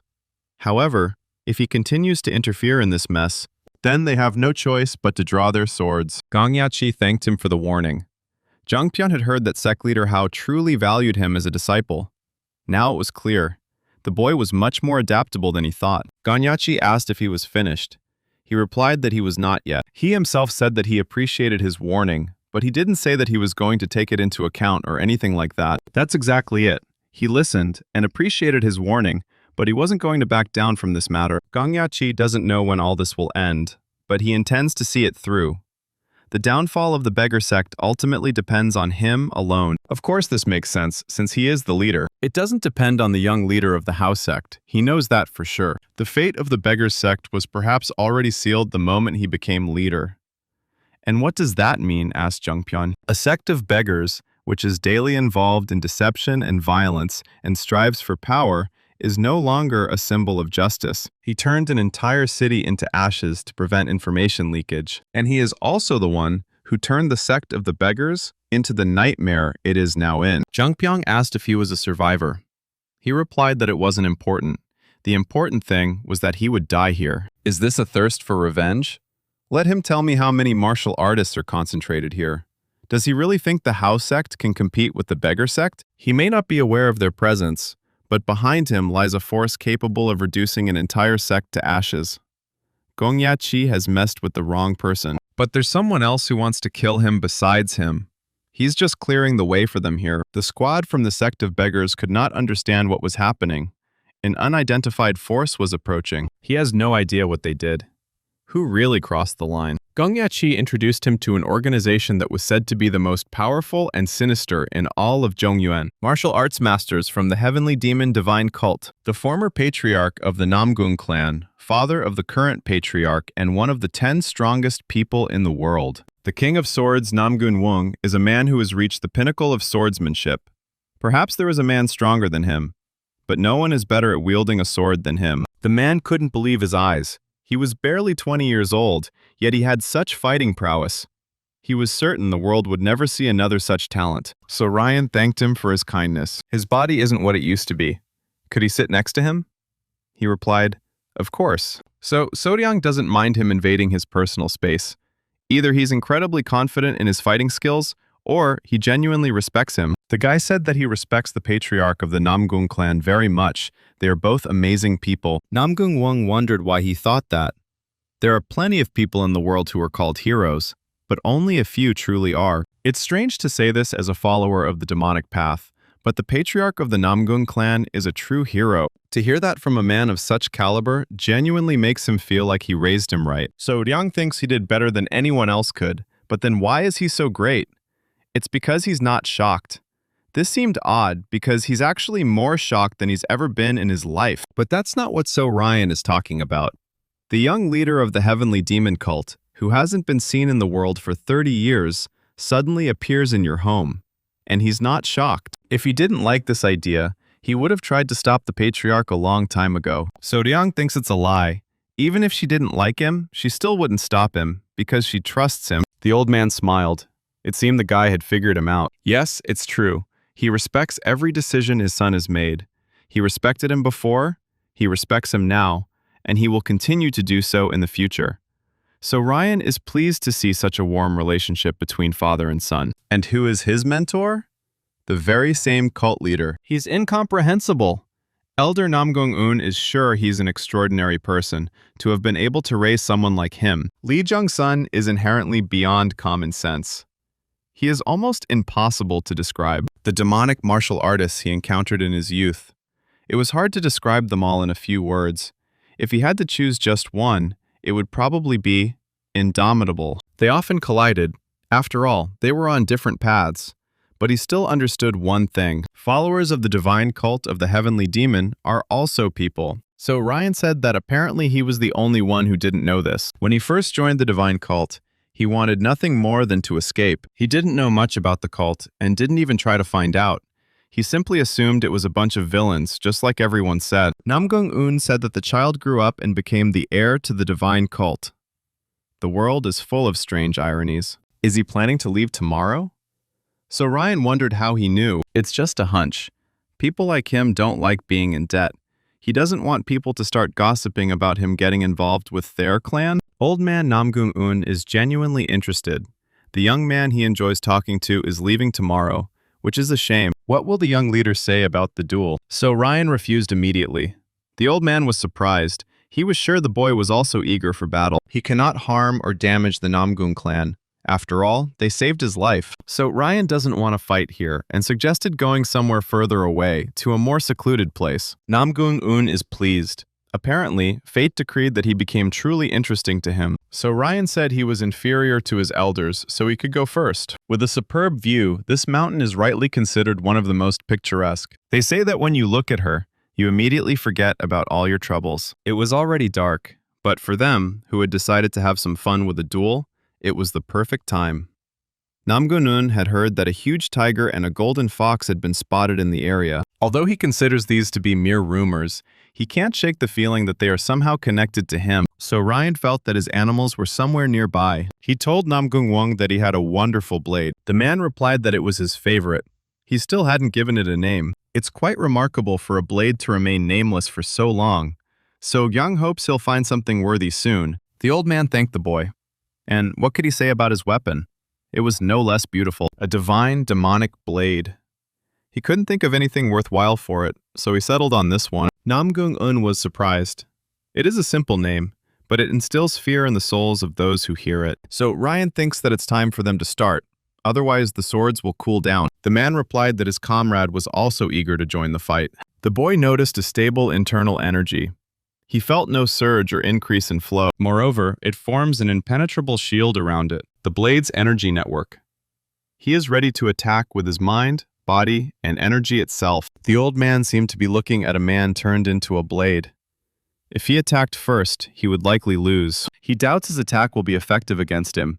He's never encountered an opponent of his caliber. Namgung-won was surprised when the boy suddenly lowered his sword and relaxed. Had he decided to embrace the path of the mind's blade? But most likely not. He is still surrounded by the true energy of art, of the endless blue sky. Why would he do that? He should have noticed the blade's energy network. So Ryan decided to move it? He made his way through the opening. This means that he decided to penetrate the network and attack in close combat. But it was not to be. So Ryan grabbed the man's hand with his legs. Namgung-won's hand was cuffed, but he activated the divine lightning palm technique. So Ryan managed to brace himself and jump away. The old man said he hadn't expected him to fight at close range. He replied that he was not the only one to be a victim of unusual tactics. This was a great warm-up. Now we can get down to business. So Ryan smiled and said that it was high time. Meanwhile, Jungpyeon and his monkey were trying to stay on their feet. A person can be recognized by the way they retreat. This way, he can discern whether they are fleeing because they value their own lives or simply fear death. Sagok believes he's clearly more inclined toward the latter option. He didn't know the rogue clan had such a pathetic leader. It looks like he's finished. There were rumors that he had led a rebellion and overthrown the previous clan leader. Apparently, this was a lie. He was merely disgracing the clan leader's status. Jongpyeon decided to throw his friend at the enemy. The monkey immediately began gnawing on his fingers. Even if it's an animal, it's still his friend, so why throw his partner at it? Sagok told everyone to take their time. They might give him time. There was no point in pursuing him. Since he has decided to dig his own grave, there is no reason to stop him. Jungpyeong now realized that the Hao clan was in league with the demonic cult. He would destroy them. However, he had to stop abruptly. Master Gogu said he finally looked like a vagabond. He can sit and think.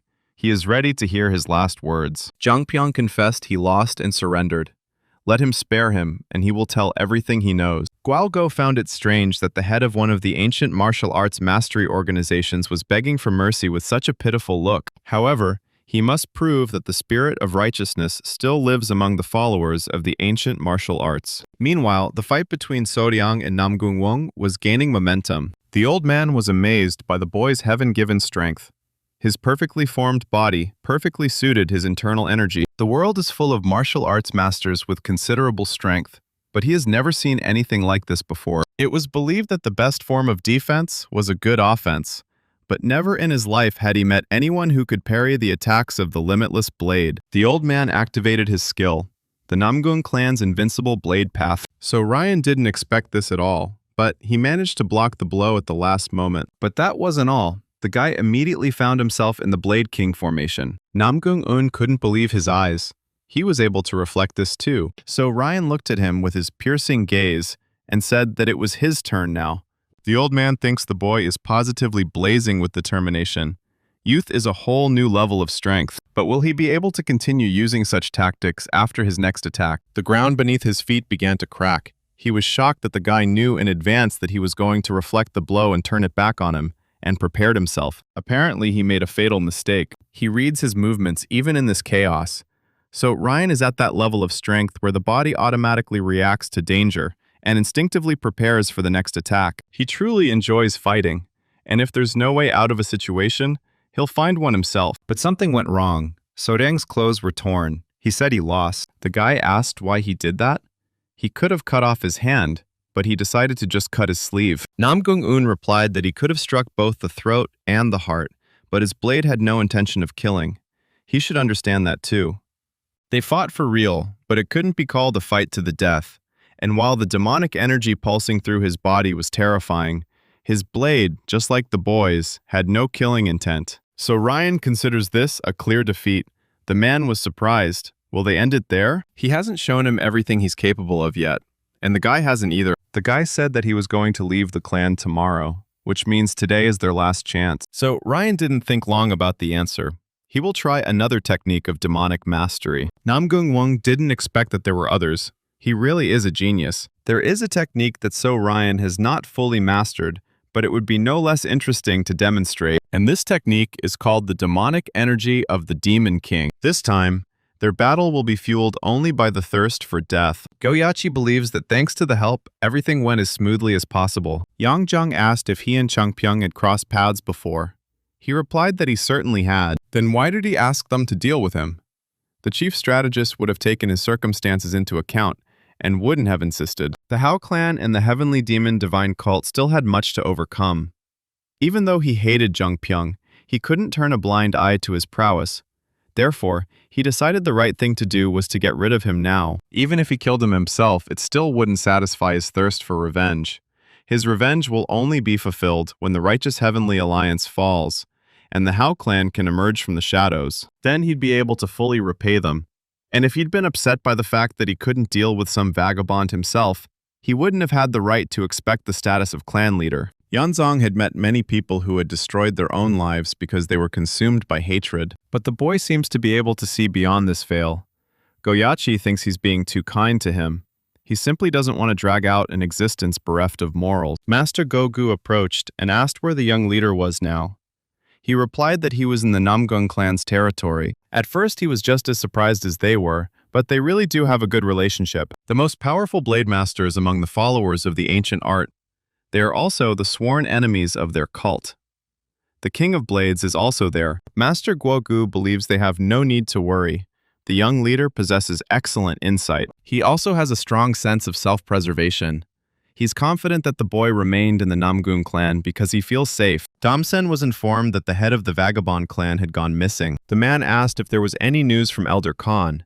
He was told there was none. Let him let me know as soon as something appears. His sense of smell had already become dull, and unfortunately, he only realized this now. The latest chain of events boils down to one thing. Someone is trying to reach him. All the years he held the position of head of the Alliance, no one ever dared to oppose him.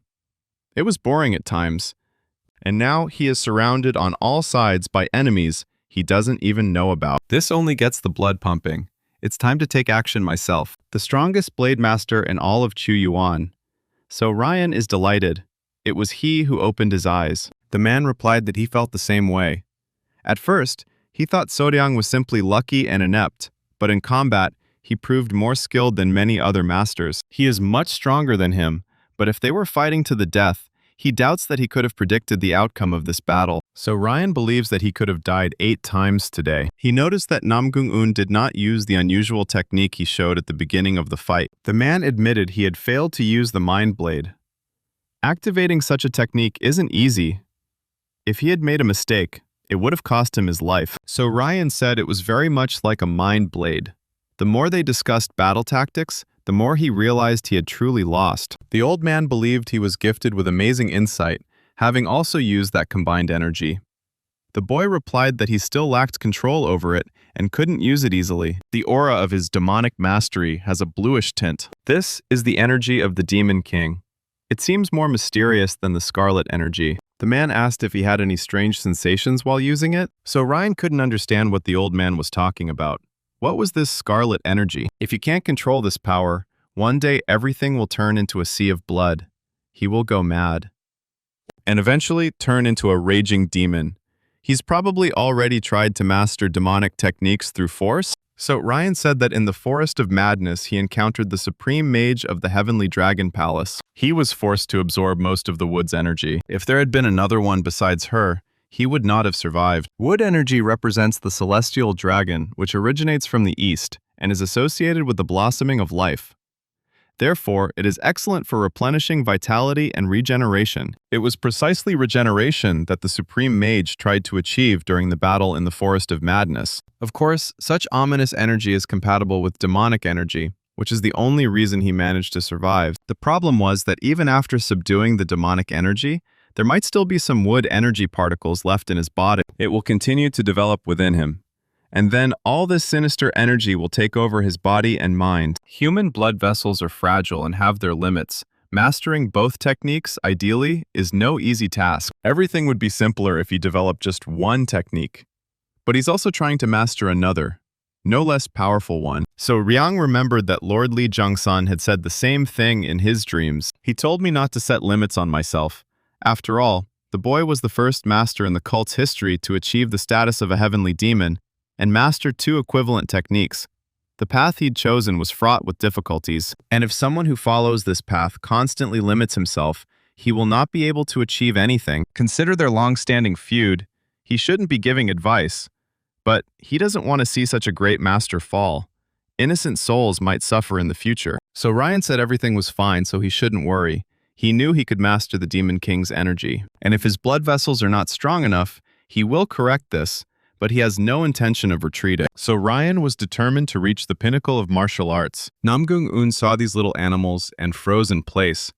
He realized that these were not rumors. If his blood vessels fail, he has friends who will always offer a helping hand. He has nothing to fear. A young demonic dragon who harbors mythical creatures. It seems Namgung-un has nothing to worry about. Where the fox's tongue had touched the skin, there was no trace of a wound. It's rare to see something like that. Namgung-un sensed demonic energy far from their location. Perhaps they were coming here to escort the boy. Now that everyone is gathered, he must show his best side to the entire martial arts world. It was a great fight, so Yang will definitely use the experience he shared with him in the future. He should take care of himself. The old man told him to go ahead, and not to let the demon take over his mind. The demonic cult squad, led by Master Gogu, greeted their young lord. Dan Namgung and his assistant were shocked to see the head of the criminal justice hall and his 104 soldiers kneeling before him. So Ryan greeted everyone and told Master Gogu that they hadn't seen each other for a long time. He noticed that the master had grown stronger, apparently the result of intense training. He replied that he had worked hard, or rather, he was forced to do so because someone hadn't kept their promise. So Ryang had previously promised to fight him, and he wasn't resting either. In any case, he didn't expect to see him here. Yanjong said the head guard made quite a fuss about it. Let him know they did a good job. So Ryan said he feels even safer now. However, he would like them all to return to the cult. Everyone froze in stupor. They couldn't understand. Maybe the young leader was joking? They made a huge mistake by coming here, and they have no idea what he had to go through after arriving in Zhongyuan territory. And he can't imagine what might happen in the future. And their appearance here is like a bolt from the blue. And that's precisely why they can't stay here. Master Gogu asked for a more specific explanation of his decision. There's nothing mysterious about it. They're all just going to die. If even he was in danger, that only further demonstrates the gravity of the situation. In this case, they simply cannot avoid their own death. So Ryan is aware of his position in the cult and understands that many of the masters of their cult serve him faithfully. However, he is not ready to put up with the senseless deaths of his people. Yanzhang believes their deaths will not be in vain. Giving their lives for him is a great honor and the most noble death for each of them. However, So-ryang sees it differently. If war breaks out and they die in battle, he'll accept it. But if they sacrifice their lives just for him, he'll blame himself for it for the rest of his life. Yanzhang apologized for his impudence, but what if he found himself in danger? So Ryan replied that in that case, only he would die. And he understands that they are ready to sacrifice themselves just to save their lives. If he does die, it will shock many, but he will never die. It's enough for him that Donpil is by his side. Ba and 2 mythical creatures will watch over me. With such an escort, no one will be able to touch me. Let them come back, because he already has a plan. Yanzhang said that if that was his decision, they had no right to go against his wishes. The man simply wanted to know the reason. Let him just give the order. That will be enough. So Ryan thinks that he shouldn't have even tried to convince him otherwise. He asked the head of Dan Namgung if there was a good inn nearby that he could rent for the day. So Ryan would like to feed them before sending them back. A little rest wouldn't hurt either. The man replied that he didn't need to worry. He'd take care of everything. He oversaw more than 10 such locations. He noticed that the guy was very pragmatic, yet also possessed a flexible mind and an excellent ability to maintain composure. He treated all his subordinates with such care. I'm sure they were touched by such concern. Everyone is probably tired, so it's okay to have a little drink today. So Ryan hadn't been this drunk in a long time. He went outside to get some air and relieve himself. Suddenly he noticed Ganyachi in front of him and asked if he was a drinker. So Ryan also noted that the guy had done a good job. He responded that compared to him, he had done nothing. However, the young leader doesn't think so. He knows perfectly well that the guy always gives his all. Gonyachi took a plan for the near future from his pocket and gave it to the young leader. It was the Gongsun clan that paved the way for So-ryang to confidently set foot on any land. This will be the first serious step towards the world's acceptance of the divine cult of the heavenly demon. Meanwhile, Namgung Wung was massaging his neck after training with So-ryang. This guy needs to tone down his killing intent and he'll be much stronger. He asked Dan Namgun if he had told the young ruler of his intentions. He replied that there was no secret about it. Strange things have been happening in Anhui territory lately. He thought Dan might want to share his concerns with him. This is a problem that goes beyond a clash of martial artists. They're barely able to control Anhui, and even though he's their direct opponent, he's not above honor and duty. And what did he tell him? So Liang said he'd come to Zhongyuan territory for a specific purpose. He was probably too busy to drop his own business and help them. However, he also added that if an opportunity to help them presented itself on the way to his own goal, he would certainly do so. Namgung Wung believes this is enough. They may be pursuing the path of demonic mastery, but they are nothing like what they imagined. It turns out such martial arts masters do exist.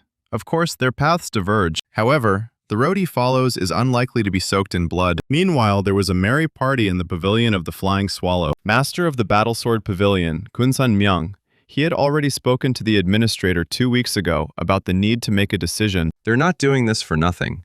They've been trying to convince him for 6 months, and he's still feeding them promises and saying he'll think about it. These were threats, not persuasions.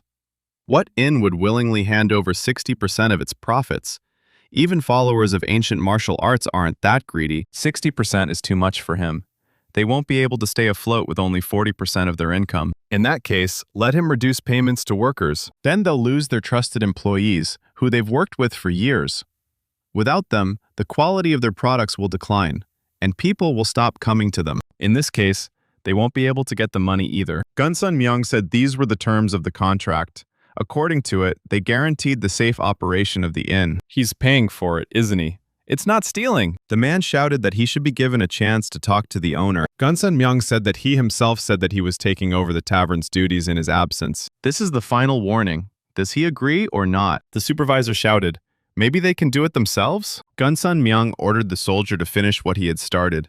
The soldier swung his sword. However, he missed. The sword only ruined an expensive table from Amazon. So Ryung saved his hand. He said that 60% of the income was robbery. Even bandits don't demand that much. The soldiers asked how he dared interfere in the affairs of the Gongsun clan. Who were they? So Ryan asked the man sitting there, was he the master of the Gongsun clan's battlesword pavilion? He strained himself and replied that he was too impudent for such a young man. So Ryung turned to Dungpil, who responded by calling him a young lord. The soldiers were perplexed to hear the old man call him young lord, a title used by the cult's bastards. But after these words, They were left with broken blades in their hands. Dawnpill said they should watch their language. This is not just a cult, but a divine cult of a heavenly demon. Meanwhile, Yo Sunrin was complaining to Anhwa that her stomach was rumbling. Could she have some beef jerky? Anhwa was surprised as she had already eaten 15 minutes ago. If she kept on overeating like this, their supplies would run out. But she spent all this time lying in bed and couldn't eat properly. Anhwa thinks it's better for her to be patient for a while. But what if she gains weight? The girl doesn't understand the point of all this talk. Life is meant to be enjoyed, to enjoy delicious food. She risks herself every day, so why can't she still eat her fill? How can she enjoy life then? In the end, Anhwa took pity on her and took out the last piece, saying that after that, food would only be available on schedule, so she should be patient. Master Gogu intervened in their conversation, saying that they were making a lot of noise. Yo Sanrin, carefully chewing the meat, asked if the conversations were distracting him from his work. He replied that it was a little, yes. But the girl said that he was their guest, so she would not forget her manners, but she was not going to sit there like it was a funeral. Gogu had heard she was getting along well with the young lord. It wasn't his business, but she should behave as befits a figure of the ice palace.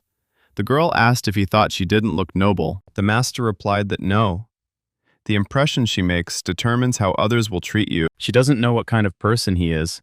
It's hard to say she's behaving decently when her tone and words at the first meeting ruin someone's mood. In social relationships, even a few words can provoke a quarrel. If she's the only one who's been treated this way, he'll survive. But he shouldn't allow himself to behave like that with the young ruler. Yo Sanrin said she simply disliked cold and unfeeling people. Perhaps her words came across as too harsh. She apologized, and listening to this lecture made her hungry again. Could she have more? Anhwa immediately refused. Suddenly, Yo Sanrin heard something. Something might have happened. Master Guagua was surprised by her level. People like her usually couldn't sense the shockwave of internal energy, especially from such a distance. How could she do it? The girl replied that she had very sensitive hearing.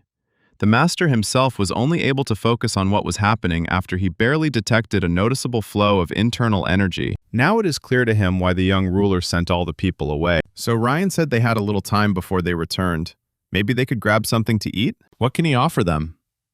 The administrator froze in place. He couldn't understand how they had defeated the Gongsun clan people without any effort. They spared the three and told them to convey everything in detail to their clan about what happened here. And so Ryan also ordered them to bring their leader to him. No matter how strong they were, they couldn't stand against the entire Gongsun clan and their leader. So Ryong asked again, what did he recommend for a snack? Suddenly, the administrator, with fear in his eyes, said they should leave. The Gongsun clan would return here with even more people. Many, having received help, begin to demand more. He, on the contrary, asks them to leave the inn, fearing they might be in danger. It must be hard for him to find himself in this cruel world with such a soft-hearted disposition. But Soryang is certain that it was precisely his compassion that allowed him to achieve this position. The guy said everything was fine. He'd like to ask about something. Had he ever had dealings with the clan that supported him? He replied that he had not even among the minor ones. In his opinion, such cooperation would lead to an immediate decline in business. For the weak, the best way to survive is to provide cover to stronger allies with their wings. However, strength is a relative concept. Sooner or later, someone stronger will emerge and want everything. And in this case, the biggest losses will be suffered by small traders like them. So Ryan asked, is this the reason why he didn't make a pact with any of the martial arts clans? The man replied that this was exactly how things were for now. It had been quite challenging at first, but he had worked hard to achieve a stable income and gradually expanded his business. So Ryang thinks there's more to it than that. After all, he said this was all for now. So there must be some clan in mind after all. The only clan that interests him is the Namgung clan. He does not go into the details of worldly affairs too much, but he is aware that the principles and morals of the Namgung clan are much higher than those of the Gongsun clan. However, his inn is far removed from them. He wants this tavern to exist under the patronage of the Namgung clan and receive their protection. In exchange, he will become their eyes and ears. So Ryan believed that since an alliance with one of the clans was inevitable, the right thing to do would be to choose the strongest one in Anhui territory. He responded that this would be the right decision. The guy thought the businessman was weak and modest, but he turned out to be a brilliant strategist. Of course, he would hardly have survived as a simple good guy. You need to take the first step yourself. not wait for the clan to come to you. Their main goal is to prove their worth by expanding their business. After that, contracts can be concluded. They clearly don't want to become a puppet in someone else's hands. So Ryang asked if it was the Namgung clan, would he agree? There's another similar clan, but its masters are weaker, he thought. What do you say to that? The man was genuinely surprised. Who are they talking about? This is the Hao clan, so Ryang knows it won't be easy to trust them, as they're used to operating in the shadows. But they don't charge protection fees for those they partner with, and they don't resort to violence in their dealings. Such a symbiosis would only benefit them. Without thinking twice, the man replied that he was ready to begin cooperation with the Hao clan. He doesn't want to get involved in the conflicts of other clans, and they don't compensate for the damage caused. For small traders like him, the Hao clan is the best option. So Ryan hadn't even imagined they were so popular. Well, he'll arrange a meeting for them with the Hao clan. That's where his assistance will end. Whether or not they form a partnership is entirely up to him. The merchant replied that that was more than enough. The boy replied that it was time for them to deal with the Gongsun clan. The man replied that it was time for them to leave, and quickly. But Sodiang had already said that there was no need. Meanwhile, his cute pet put on a free fashion show for the residents of the estate. So Ryan was amazed at how quickly he got there, and gently called out to his little friend. People were surprised that the animal calmed down immediately.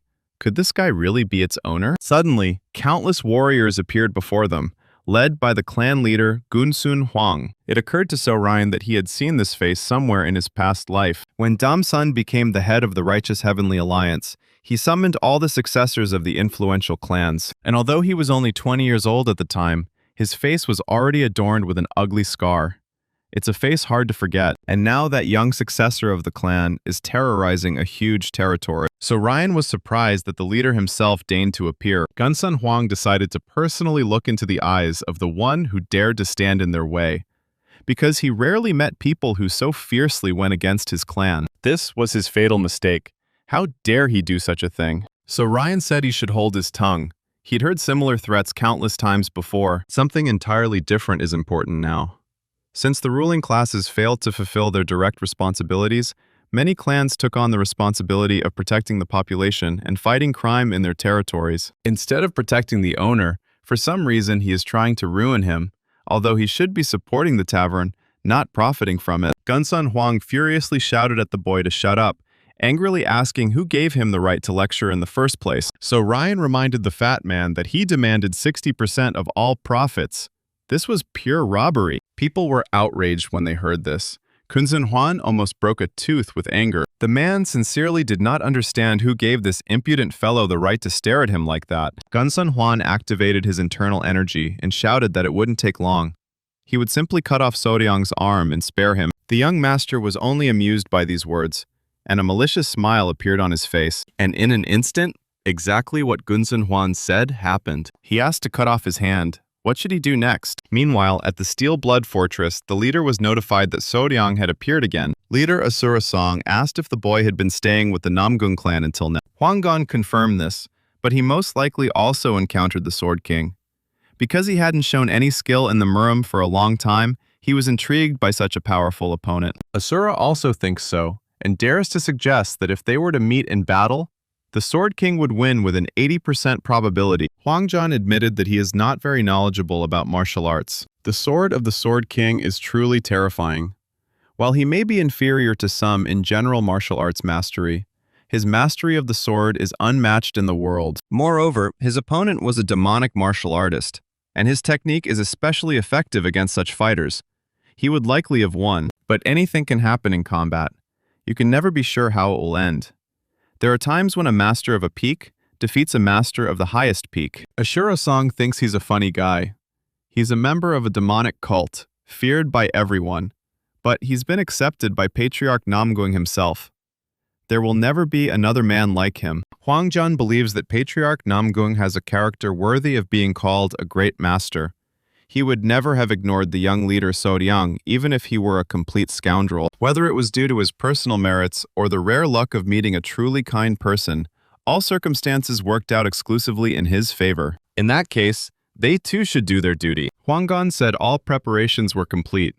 All that remained was to contact the Hao sect. Leader Asura gave his consent for the operation, ordering a change in the mood of the people, so that the heavenly demon divine cult could finally openly declare itself to the world. The leader of the Heavenly Alliance of Justice is Damsan.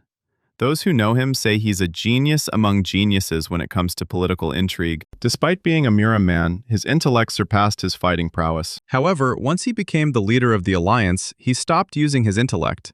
There was no longer any need for it. The moment he realized his dream, all his great aspirations were fulfilled. That's why he turned his gaze to the entire world, a desire to go beyond the bounds of orthodox Murim, to penetrate unorthodox Murim, and even demonic Murim. He strove to unite the world, something no one had ever achieved in the history of Murim. However, something extremely important was missing from this aspiration of his: true enthusiasm.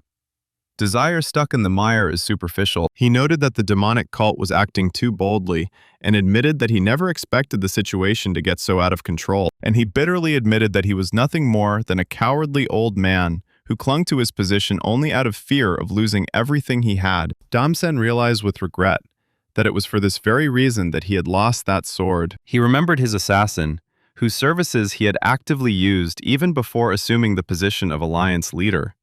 That same Jung Ha-jin. He was not one to serve another, but he was not destined to be a leader either. More than anything, he craved freedom. That's why Damsen kept him close, using the precious blood parasite. But now, on reflection, he realizes it was unnecessary. He could have simply killed him if he'd decided to abandon him. And even if he hadn't, he'd have continued to use him. Damsan knew everything about his martial arts, but Jung Ha-jin is now part of his history, his sharpest blade, back when he was willing to do anything to take that place. And he couldn't accept the fact that someone like him had managed to drive out the blood parasite and escape. So he used an indestructible network formation to kill him. His death marked the end of Damseon's backstory. After that, no one posed a threat to him, and no one dared to oppose him. But now, everything has changed. Someone is coming for him. If he doesn't act, he will die.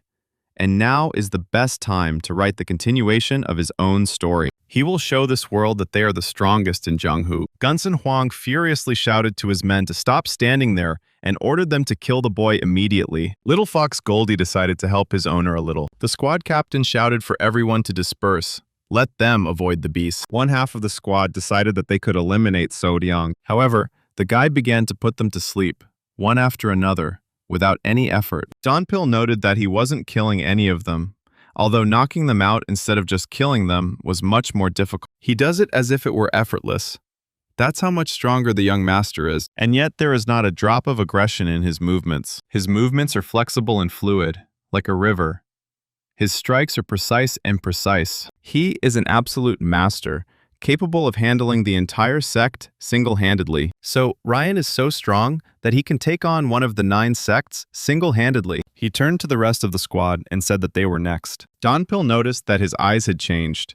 What kind of combat technique was this? Using dark chi energy, he took out all the remaining opponents in a matter of seconds. This level of control is enough for him to take down a large number of people. Absolute Demon Emperor Chi Palm Technique. Sealing Manzi Pressure Demon Palm. This was the technique the Demon Lord used during their final battle. His elite fighters are defeated, and his authority as a patriarch is destroyed. The wolves who have long coveted his place will now emerge from the shadows. Hell awaits him. People were shocked that he lifted it with his chi energy. So Ryan had no intention of destroying his clan. He decided that it was not for him to judge this man for all the dirt he had managed to do. This will be done by ordinary, peaceful people, into whose hearts he has instilled panic fear for so long. Meanwhile, the young leader Gong Ya-chi was informed that So Ryang was currently fighting the Gongsun clan. The leader replied that this was good news. Let him send a message to the fortress of Steelblood. He turned to the head of the Steelblood fortress for help, and the Namgun clan will expose the atrocities of the Heavenly Dragon Palace to the whole world. The plan that would allow demonic martial artists to walk openly and confidently through the streets of Murim, and for the world to finally embrace the divine cult, was fully in place. Now everything depended on only one thing: the young leader's public appearance. So Ryan announced in a loud voice to the assembled people that he had come from the distant south, from the sacred divine mountain of 10 peaks. People revered it as a demonic army, and the residents of the Yangtze River fearfully called it the Dragon's Seal Pit. However, none of these titles truly captures his essence. He is the successor of the divine cult of the great heavenly demon. and the one who is destined to rule 10,000 demons in the future. As the future head of the demonic path, he announces the entry of the divine cult into the Central Lands, the debut of the heavenly demon divine cult in Zhongyuan. This news spread through Zhongyuan like wildfire. The young leader of the demonic cult saved the merchants oppressed by the Gongsun clan and crushed their power. Those who heard this couldn't believe their ears. However, it soon became clear that the news was true. The same tavern owner confirmed that Sodiang had saved them from the tyranny of the Gongsun clan. But that's not all. Zhongyuan was once again shaken by the news that it was the leader of a demonic cult who had destroyed the bandits on the Yangtze. He also stopped the heavenly palace of the dragon, which was kidnapping and killing many people from Urim. The sources of this news were the Steel-Blood Fortress and the Namgung clan. The Namgung clan's testimony alone shocked the world. However, other clans and sects of the righteous Murim condemned the Namgung clan. The Namgung clan's announcement was extremely reckless. How could the renowned clan of the righteous Murim act without caution and wisdom? Patriarch Namgung Dan merely emphasized that he spoke the pure truth and had nothing to be ashamed of. He firmly stated that the widespread hatred of the heavenly demonic cult does not mean he will conceal their true achievements and deeds. If they think so, then is it fair and just to only speak badly about them? One of the patriarchs said that a young demonic cult leader was in Zhongyuan with a very small group. Why not finish him off while they had the chance? These words completely enraged Namgung Dan. He considered it an utter disgrace, sincerely unable to understand how, after such vile proposals, they could even claim to be on the righteous path. The statement from the leader of the Steel-Blood Fortress left the righteous Murim stumped. The hunt for the young leader should be carried out by representatives of the unorthodox Murim, since it was their river fortresses that suffered. Why on earth did the righteous Murim make such a fuss about this? He didn't do anything wrong, Asura-san protested. On the contrary, the boy did a good deed for the common people, which, according to the righteous Murim himself, is their top priority. And after that, they all plan to attack him? Are they completely devoid of shame? Asura-san added that he had no intention of forgiving the young leader for his actions, but demanded honesty and courage. He would gladly welcome the heavenly demonic cult's arrival in Zhongyuan, rather than slander them behind their backs. They had entangled themselves in the affairs of the divine cult, so he would fight them fairly. While everyone remained silent, Sodiang stepped forward. If anyone wanted to fight, they could come to him at any time. He would accept them as equal martial artists. If they wanted to scheme behind his back, they were free to act. However, if they leave the cult alone, then no one will touch them either, at least for now, he added. It was a statement full of incredible inner strength and bold drive. Yama is the name given to him by the Yangtze. Demon Army is the title bestowed upon him by demonic martial artists. These names were formed long before the world learned about So Ryan, even before he became a young leader. The title of Yama, crowned with a dragon, marked with fear, fell upon the world like a storm. Gong Yachi silently marveled at the young master's brilliance. He'd always known he was capable of great things, but he couldn't have imagined the scale of his actions would be so astonishing. So Ryang believes that if the Steel-Blood Fortress and the Namgung clan hadn't helped, things wouldn't have gone so smoothly. He owes both groups a debt of gratitude. They certainly helped, he reasoned, but as So Ryan himself said before, proving one's worth is everyone's personal responsibility. He should stop. He's already feeling awkward, Sodiang said, embarrassed. However, Gong Yaoqi sincerely assured him that he was genuinely impressed by his performance. So Ryang asked how the Pavilion of the Flying Swallow was doing, adding that he thought the guy in charge of the establishment was quite nice. Gong Yaoqi initially thought he was simply a kind person, but it turned out he was quite far-sighted. He could safely leave northern Anhui. So Ryan suggested moving on to a more complex issue. The beggar is now dead, and the stage is set.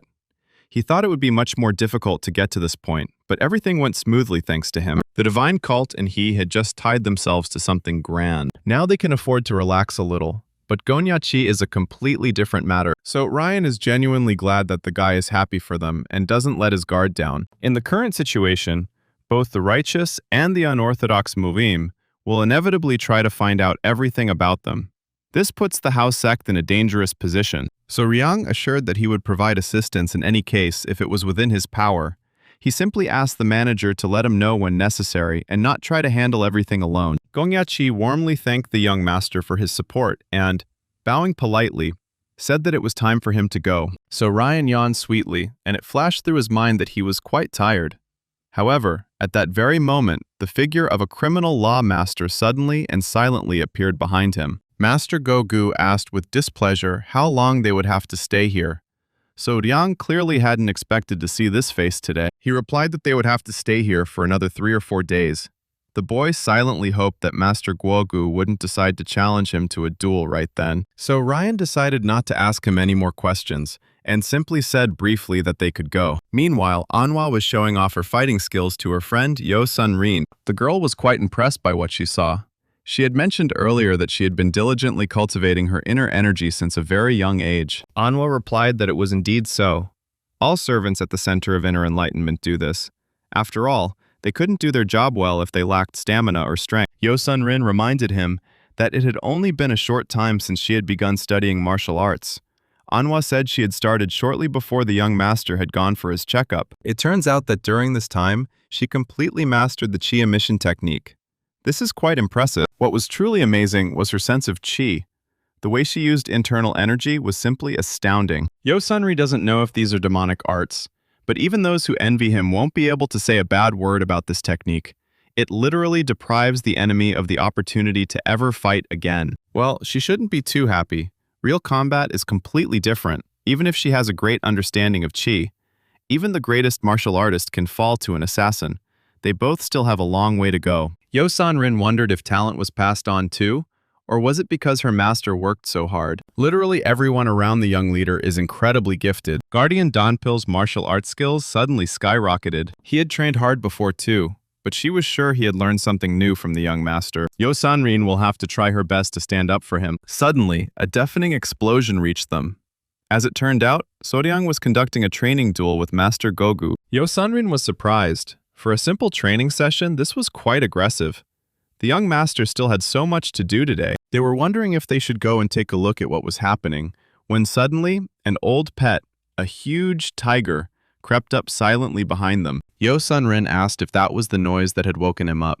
She added that they were just about to go and see what was going on, and asked if he'd like to join them. The tiger made it clear with just one look that he agreed to go with them. Meanwhile, Soryang dodged Master Gogu's powerful sword attack. Yo Sun-rin was genuinely surprised by the way his sword released attack threads.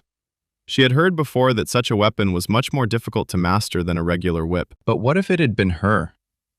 With her current skills, there's no way she'd have been able to dodge such a swift attack.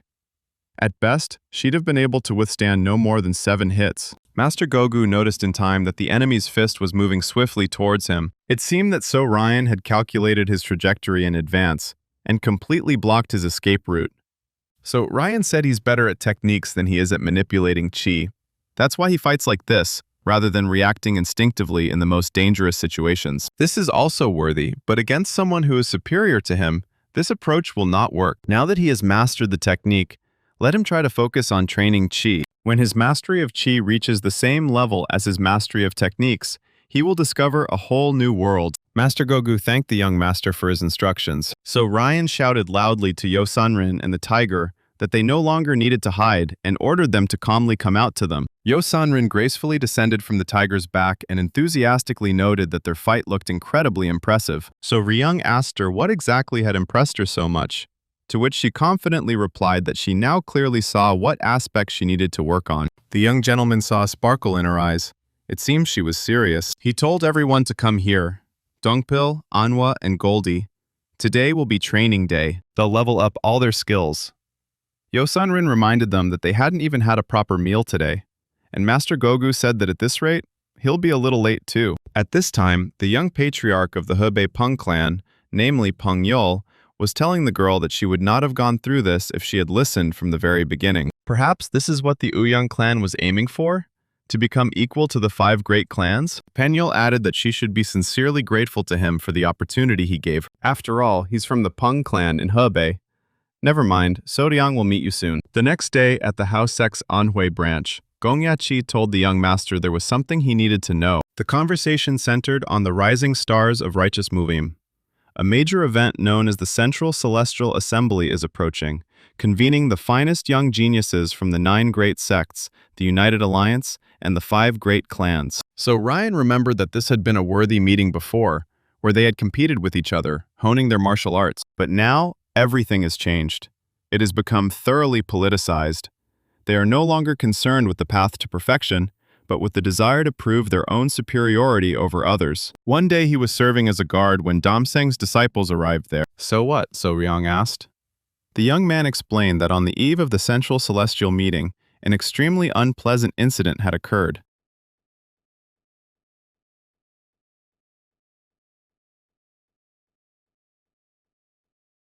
It turns out to be in a place where rising stars were supposed to gather. So Ryan asked, "Did the Uyang clan tolerate this? Did they do nothing?" He replied that they were in no position to do anything. But shouldn't the clan have stood up for their honor when their daughter was violated by this worthless man? Gangyachi replied that it seemed like the girl herself didn't want it. The victim, who by right should fight for justice and speak the truth out loud, instead hides. This is proof that society is not yet mature. But why did they turn to them for help then?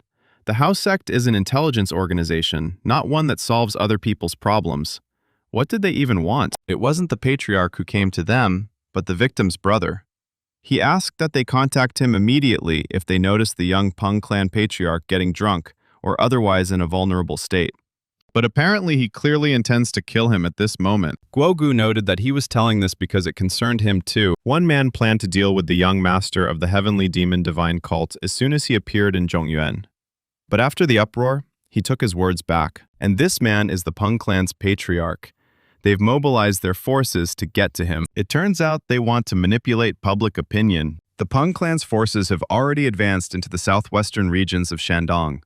They will arrive no sooner than 5 days and no later than 10. And when is the central heavenly meeting scheduled? Gong Yachi replied that in 4 days, near the central heaven mountain in Henan, the journey would take about 3 days by horse. A gathering of rising stars of Orthodox Marim. What is Sodayang up to? Henan Soyon village. The young patriarchs began to gather. The young patriarch of the Huangbo clan, Huangbo Jun, does not understand how these pathetic nobodies are even allowed to participate in the central meeting. Jegal Gun, the young patriarch of the Jegal clan, said he enjoyed the festive atmosphere, but to his comrade, it was simply the noise of unworthy losers. There's not a single real martial artist here.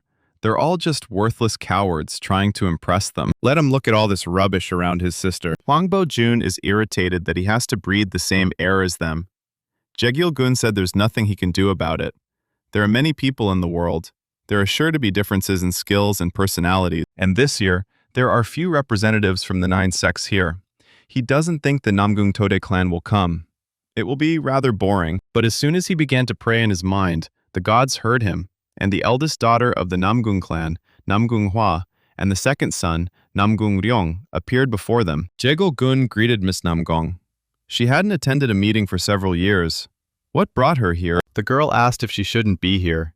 Jegal Gun apologized for such a blunt question. The Namgung clan is always a welcome guest. They weren't the only ones shocked by their arrival.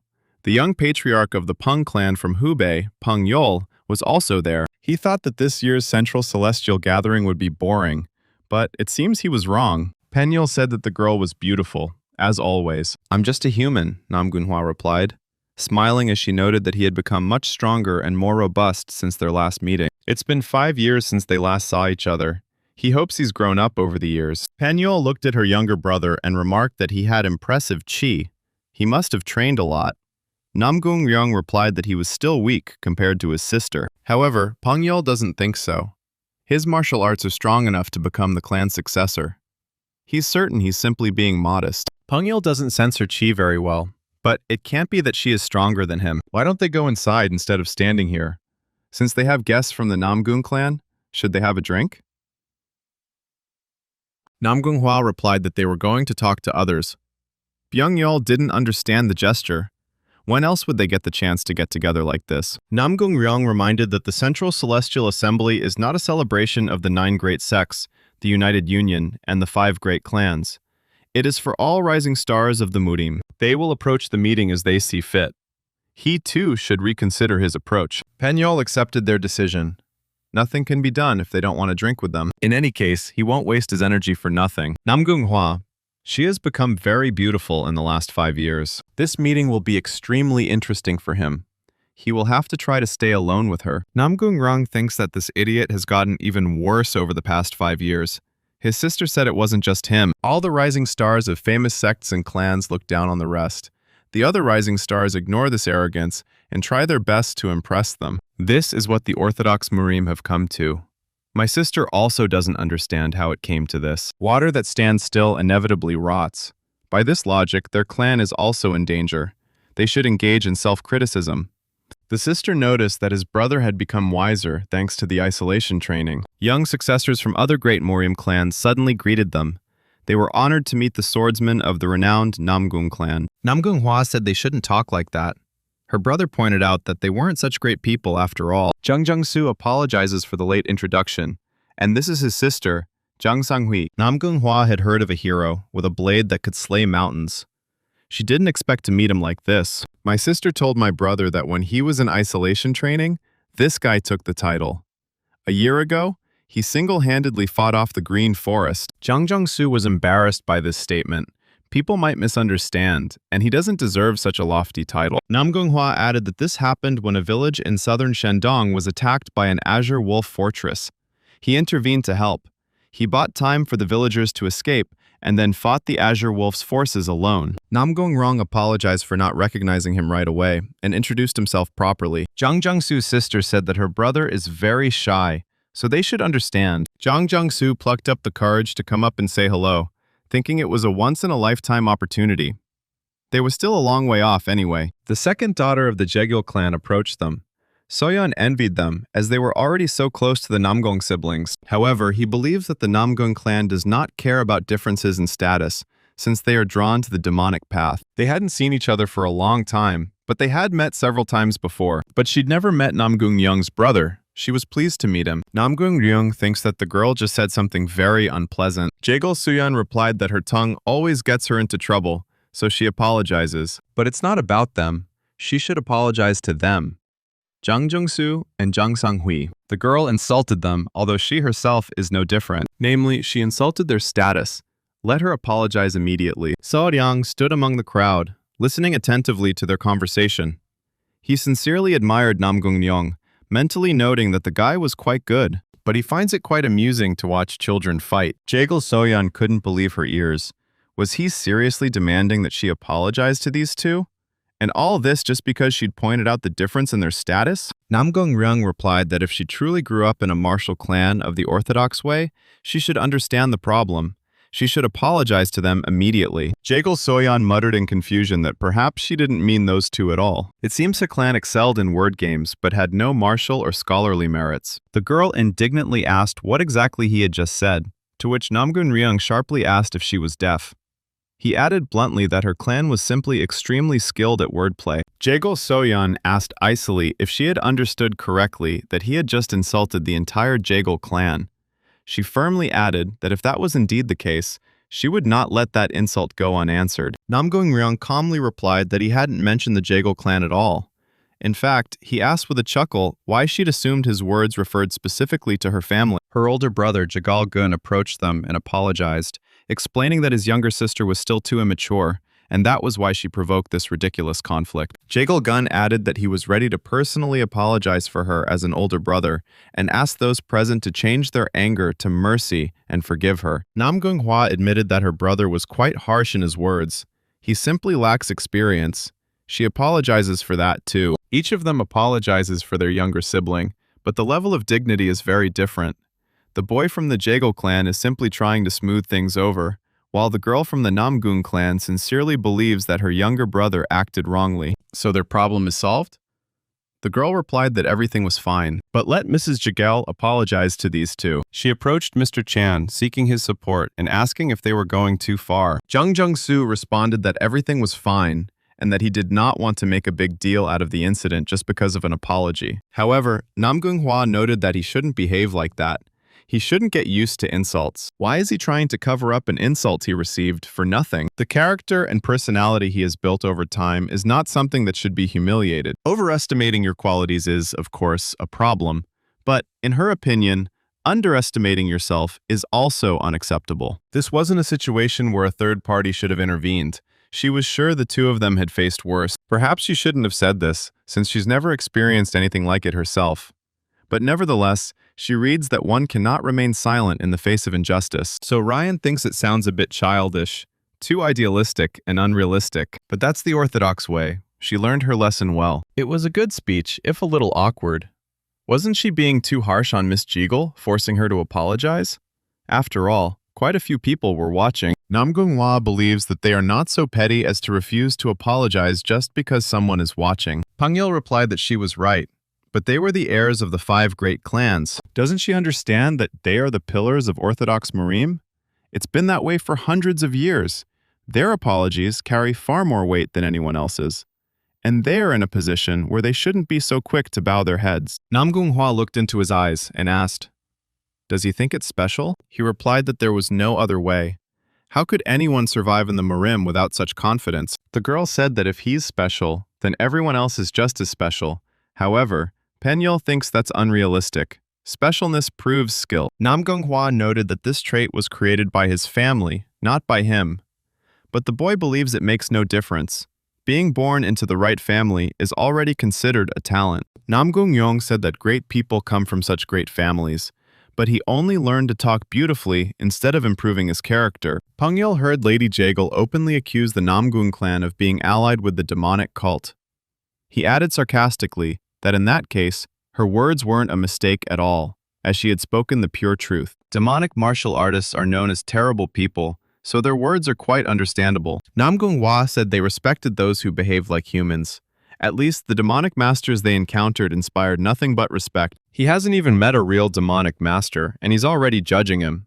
The girl certainly doesn't consider a bastard like him worthy of respect. Penyul got angry. Such brats don't know when to shut up. Namgunghwa is glad that their lips are much more worthy than his. Pangyul took out his sword and loudly declared that he would make her pay for this and show the whole world her stupidity. But suddenly, Soryang's enraged pet entered their conflict with a languid air. The young gentleman was shocked.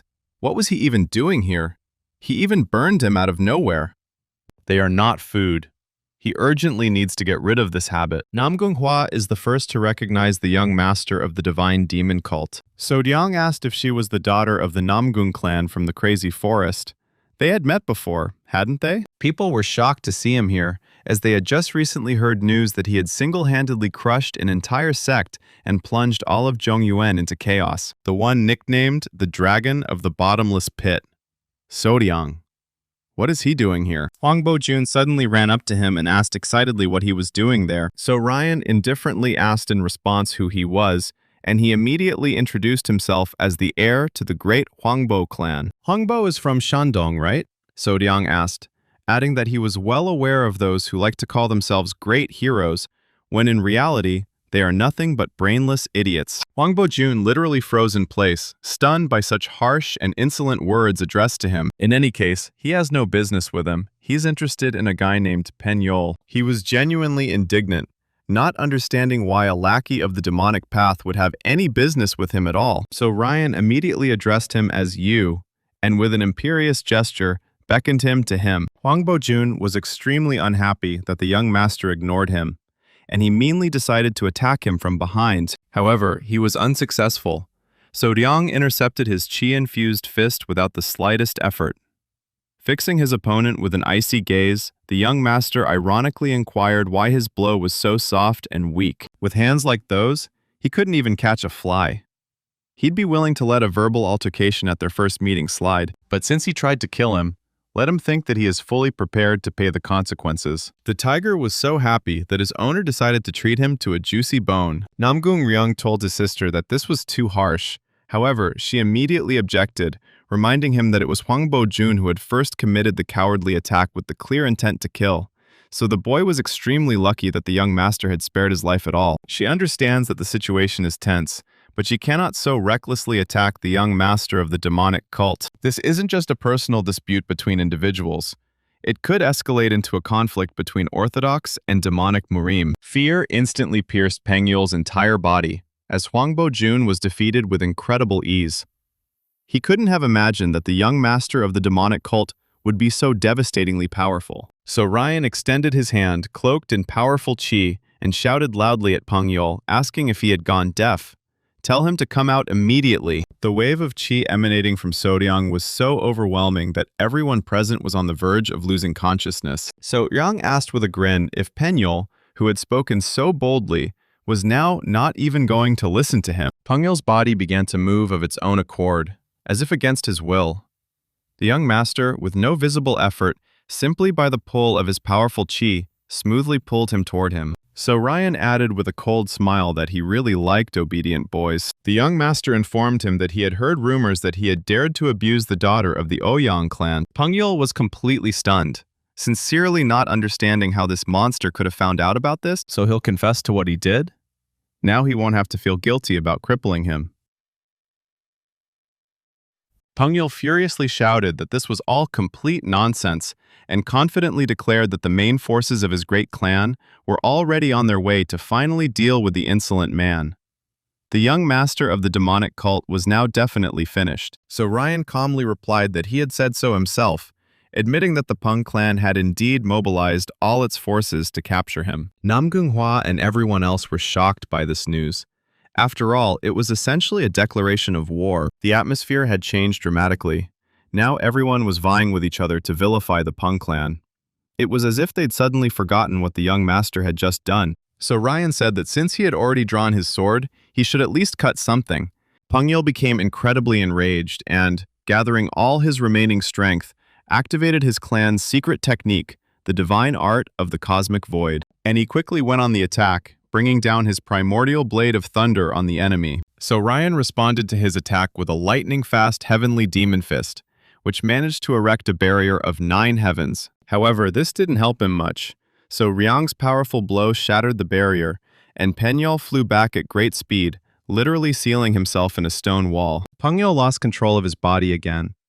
So Ryang asked if he knew who was in front of him. The young master asked if he should just finish him off. Pengyul muttered with his last bit of strength that he wouldn't be able to fight off his clan's forces alone. So Ryan thought the impudent fellow was talking too much, and without further ado, he gave him an extremely painful, free massage. Let them stand like this for a day, and their back will never hurt again. He would gladly continue the procedure, but there is someone who rightfully deserves to punish him, so he will stop there. So Ryan didn't come here to fight, and he understands perfectly well that he's an unwelcome guest. But since they are all gathered in one place, why don't they talk? Meanwhile, Demon Lord Lee Jong-san openly expressed his deep dissatisfaction with the chief strategist. If Soryang has acquired an unpredictable weapon, he should delve into its essence to learn how to use it properly.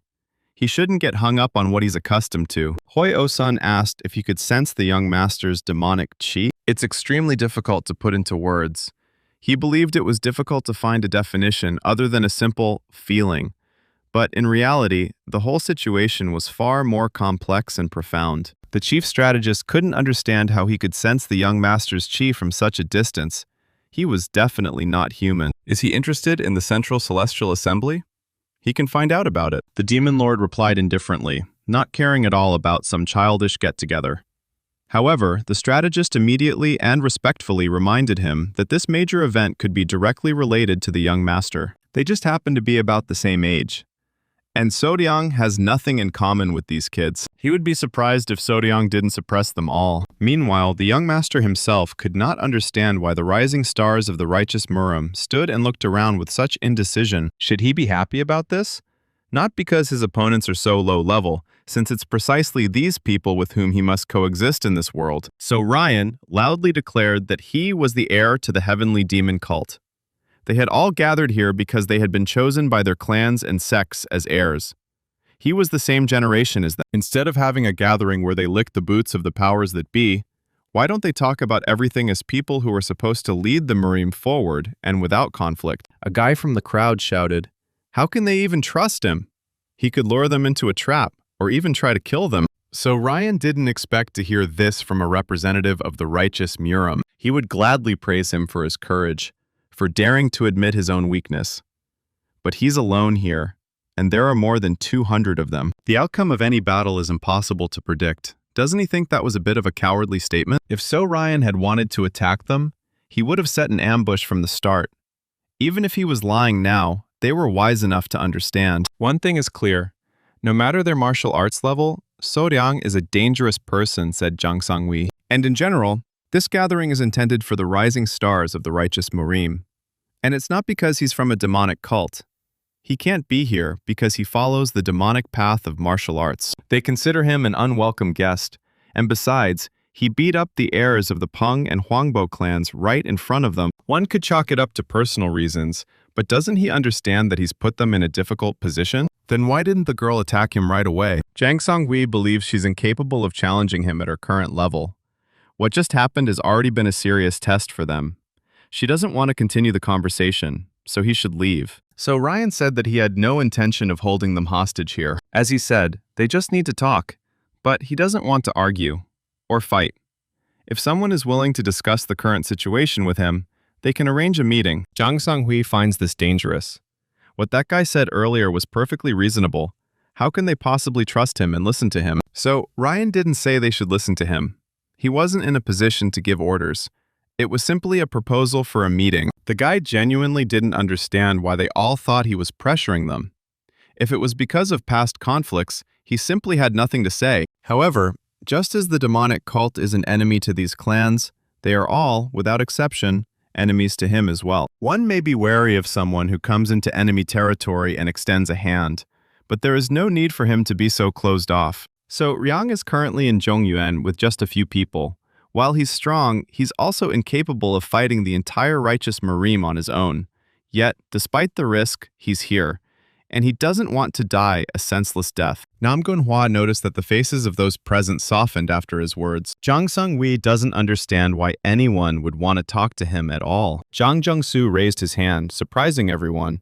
He was eager to speak with the young master. He knows little about him or the divine cult of the heavenly demon. He only knows that due to past conflicts, he is considered their enemy, but he hasn't experienced this himself. Zhang Zhengsu still doesn't trust him. He's already shown how cruel and aggressive he can be. It was hard to trust such a person.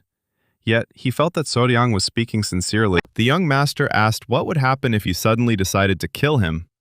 Zhang Zhengsu replied that in that case, it would only indicate his own lack of foresight, but then confidently added that he himself possessed quite impressive strength. So, Riang is delighted with this guy. He's bold and straightforward, confident but not arrogant. When asked who he was, the guy confidently introduced himself. His name is Zhang Chunsu, and he belongs to the Heavenly Path sect. He chose to remain silent when insulted by a disciple of the Jegel clan. However, in the face of the young leader of the Heavenly Demon Divine Cult, he unexpectedly proved bolder than anyone present. The Namgung clan representatives also agreed to go, but there were also representatives of the clans. It seemed Zhang Chunsu had inspired confidence in them. The chief strategist was already dying of curiosity. What had the young master come up with? Li Zhongsan said he'd find out later from the reports. He'd been feeling downright bored lately, but it looked like Sodiang was about to start something really big. His heart was already pounding wildly with the incoming excitement. What was his next step? So Riang said that he did not remember this man during his visit to the Namgung clan, and asked if he was the heir. Namgung Ryong replied that he had not yet taken that position, and honestly admitted that his skills were still not enough to become the successor. It was obvious the boy's fighting skills surpassed those of that fool from the Peng clan. Namgung Ryong believed that the outcome of any fight was impossible to predict. So Diang agreed. Jegel Gong was completely perplexed by this. Was this really the right time to make small talk with a demonic martial artist? He appeared out of nowhere and disrupted their central celestial meeting. Jegel Goon categorically refused to take part in this. They will tell everyone what happened here. But So Ryan didn't care, because sooner or later, they'd find out. Let him do what he wanted. Angry and dissatisfied, Gun turned around and left. The remaining representatives were wondering whether to support him and leave as well. Suddenly, Yo Sanrin joined the event. The men were delighted by her beauty, calling her an angel. So Ryan asked if she was also eager to participate. She was surprised.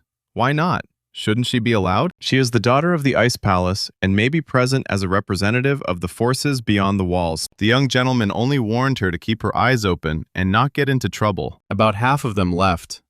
Namgung Ryung began to doubt whether staying had been the right decision. The sister said she would just listen for now. She was interested to know what he was going to tell them. The discussion between the young people, which began during the day, lasted until late at night. At first, the conversation proceeded cautiously, but soon it became heated. Surprisingly, So Ryan went around to almost everyone, talking to each one personally. Very little was said about the past. The discussion mainly concerned how exactly the demonic faction planned to exist and operate in the vastness of Jianghu. Nam Gunghua was delighted. She never thought that such meetings were possible. Brother Ryan hadn't suspected the others were capable of such free thinking.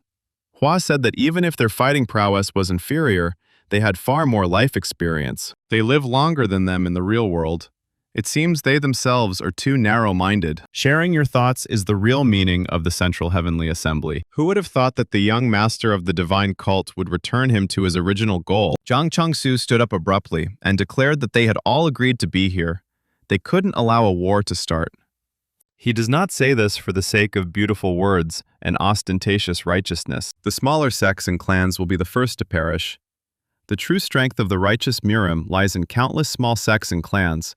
Therefore, if war breaks out, they will suffer the greatest losses. Secondly, it will be difficult to recover from the war. Unlike large sects and clans, small ones will have a very hard time recovering if their financial situation or business is destroyed. As a result, even if they manage to survive the war, they will find it very difficult to make a living. The main reason why war should not break out is that nothing will change. If sacrifices are inevitable, then those sacrificed must become the foundation stone of a better world. The guy across from him said that Jianghu has been divided into righteous, unrighteous, and demonic factions for hundreds of years, and nothing has changed. If everything boils down to just a repetition of the same events, then it is better to respect each other's territories and coexist peacefully. Nam Gunghua believes that conflicts in this world are still inevitable. Zhang Zhengsu said that most clashes occur within large sects and clans. Because they have so much support, it's easier for them to get into trouble. They want peace and simply live in prosperity and happiness. The boy wants to see the kind of Jianghu that adults spoke fondly of when he was younger, although he understands that reality is far from this. So Ryan asked what was stopping them from changing it themselves. Zhang Zhengsu was sure the young master understood without him that this was anything but simple. So Liang replied that he understood perfectly well that they were tired of a world that refused to change. To be more precise, their parents' generation isn't changing. But that's no reason to give up. The world doesn't change with the snap of a finger. We need to keep going so that it changes step by step. Zhang Zhengsu noted that everyone understands, but no one is actually trying to do it. Instead, they're just laughing. So Ryan said that he wouldn't laugh because he knew how hard it was to endure when others laughed at you. But it still needs to be done. If they don't want to live in a world tinged with defeat, there's no easy way out. He understands perfectly well that changing the world won't be easy. You have to carve out a space for yourself. No one will take responsibility for your life. However, Soryang doesn't say they're obligated to overthrow the largest clans and sects. Well, if they want to, they certainly can. Such aggressive methods have consequences. If they really want peace, then they need to solve their problems peacefully. Another question flew at him. Was Soryang allowed to tell them all this? Shouldn't he strive to crush the greatest sects and clans? The young master thinks this is nonsense. He too has dignity, which he intends to preserve. His opponent must be worthy of a fight, otherwise there is no pleasure in it. The guy reminded him that he'd said he didn't like war. So Ryang responded with a joke, as if he'd said it just in case. Nam Gunghua was surprised. Who would have thought that the young master of the divine cult and the youth of the righteous Murim would joke with each other at their first meeting? In any case, they must have thought about it before coming here. If they said they'd spoken with the young master of the demonic cult, the elders of the righteous Murim would certainly be displeased. Many of those who didn't come must have feared exactly that. The guy asked if the young master knew why they had come to the central heavenly meeting, so Ryan came up with the first thought. To kiss the asses of famous sects and clans? The guy replied, confused, that as much as he didn't want to admit it, Soryang was right. They were here to make a good impression, but not because they want to. They're all here out of fear of being left behind. Otherwise, the other sects that have managed to please them will simply swallow them up. And then a young gentleman showed up and ruined the whole gathering. It was no longer a place for sucking up. So he's trying to say that the young master saved them? The guy said he wasn't ready to do that. Since the meeting was already disrupted, why don't they learn more about the heavenly demon divine cult? They are their enemies after all. That's why they're here. So Ryan didn't understand his logic. If they start blaming them, will they make him the scapegoat? It seems the guys are very good at getting by. The guy replied that this is how they survived until today. He's not even ashamed of it anymore. It had been a good meeting. He was sure they still had much to discuss. It's time for him to go. He already said earlier that the Peng clan is coming for him. Namgung Ryung asked if they should talk to them, So Ryang thought that if they wanted to talk, they wouldn't have sent troops. The guy remarked, "Isn't that better than being chased?" So Ryan replied that he wasn't going to run away. He's going to go and raze them to the ground, even though he doesn't like conflict. But he also doesn't intend to sit idly by while someone hunts for his head. If Namgung Ryong survived by relying on his head, then So Ryong lived the way he wanted, putting his life on the line every time. The guy was shocked by So Ryong's statement because it would be dangerous. The young master said he would pay the price, but if they decided to live as he did, they would choke on their own impotence. They are amazing people to have decided to come here, and he's sure they hesitated before meeting him. They don't know him, and he doesn't know them. They were only able to meet like this because there had been no conflict between the righteous Marome and the demonic faction for so long. Some tried to fill this void with hatred, others with sadness, and some simply left everything as it was. But he doesn't want it that way. He wants to fill her with peace. They may not yet trust each other, but today they were able to see what kind of people are on the other side. It was an imperfect start, but now the opportunity has arrived. So Ryang wants to see them again in a year, so let the boys live until then. 2 days later, Dongpil informed the young master that they had received a message from the House sect. The Pang clan forces are 40 kilometers away from them. Considering how long it took for the message to arrive, So Ryang believes they're now closer than 10 kilometers away. This is an elite punitive force from the Peng clan in Hubei. Furthermore, Hunan's minor sects and clans have been put on high alert. More than half of them will effectively enter a state of war. It turns out they will follow them. They will have support. So Ryang turned to Dongpil. Has a lot happened lately? The impressions were not the most positive, but he realized that there are all sorts of people in the world. It must have been a valuable experience. So Ryan smiled and said it was just like him. The guy himself is not sure whether the world has changed or whether he himself has changed. What he's certain of is that from the moment he set foot on Zhongyuan's soil, he became a completely different person. Perhaps that's the charm of Zhenghu. Isn't this hypocritical? Just recently, he was calling for peace, and now he's back on the battlefield, simply because he can't stand to watch someone try to play with him. So Liang thinks that he is not the person who should lead this world to peace. No matter what kind of demonic master he is, he still walks the demonic path. He's closer to the pinnacle of the demonic path than anyone else, and he no longer feels guilty about killing his enemies. And therefore, even if he sincerely wishes for peace in the world, he cannot become the one who will bring these changes. He will go alone. Let them not follow him. He has his cute little animals. Yo Sunrin is outraged. Is Dongpil really going to let him go alone? The enemy, the Peng clan, they're far stronger than anyone they've faced so far. Dongpil believes they'll die there. If they engage in this fight, they might simply be swept away by the young master's attack and die at his own hands. The girl didn't understand why he suddenly started using demonic arts. He replied that he didn't do it on purpose. It just acts on its own. Master Guagu experienced the same thing. They both fell under the influence of the young master's demonic chi. It looks like he's in a state of dominion. Yo Sun Rin is in complete shock. What are they even talking about? The young master is currently dominating the demonic path. Squad Captain Peng shouted to slow down. Danger ahead! 300 swordsmen from the Supreme Overlord's ranks and 30 former absolute peak martial artists. This is the elite ranks of the Peng clan from Hubei. So Ryang hopes they all manage to eat, because very soon, they will be eating the earth. The young master of the demonic cult had revealed himself.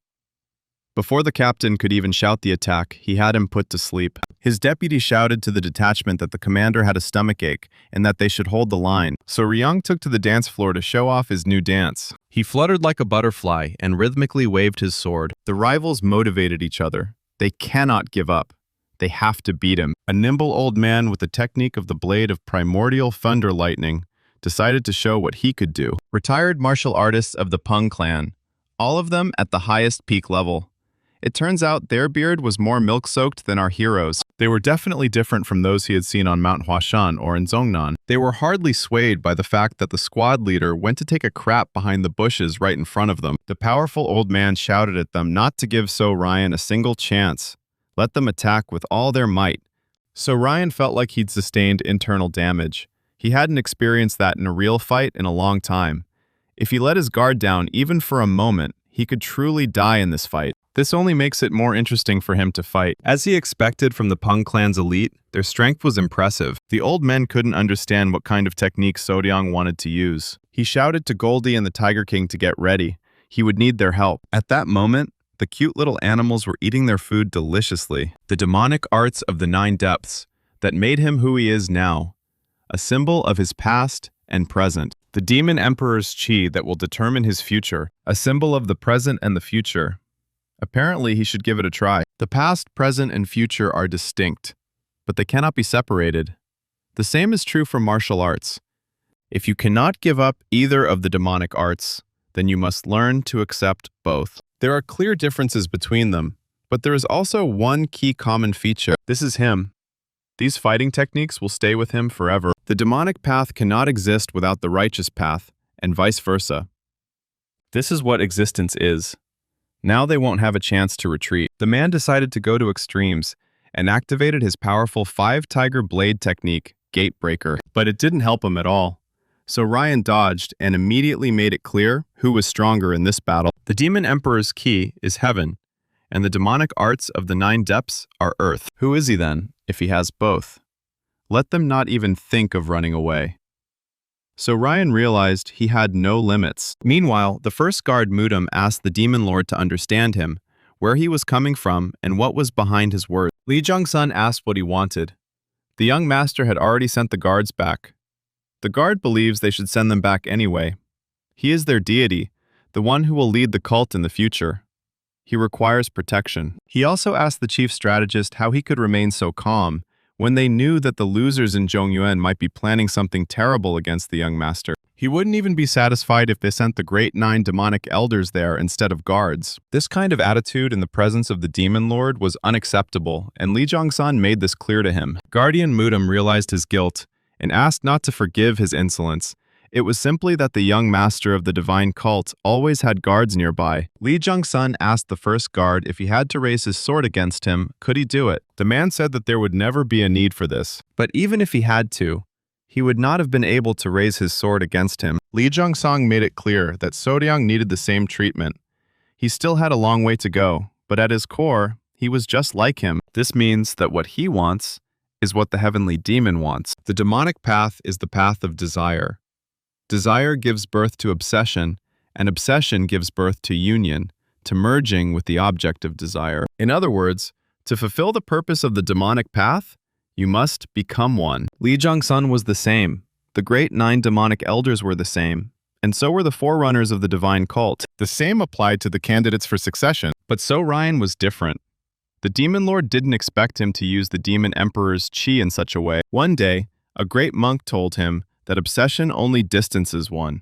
He simply needs to be thrown into the water, let it flow like a river. Lee Jung-sun thought the monk was talking nonsense, but it seemed he wasn't.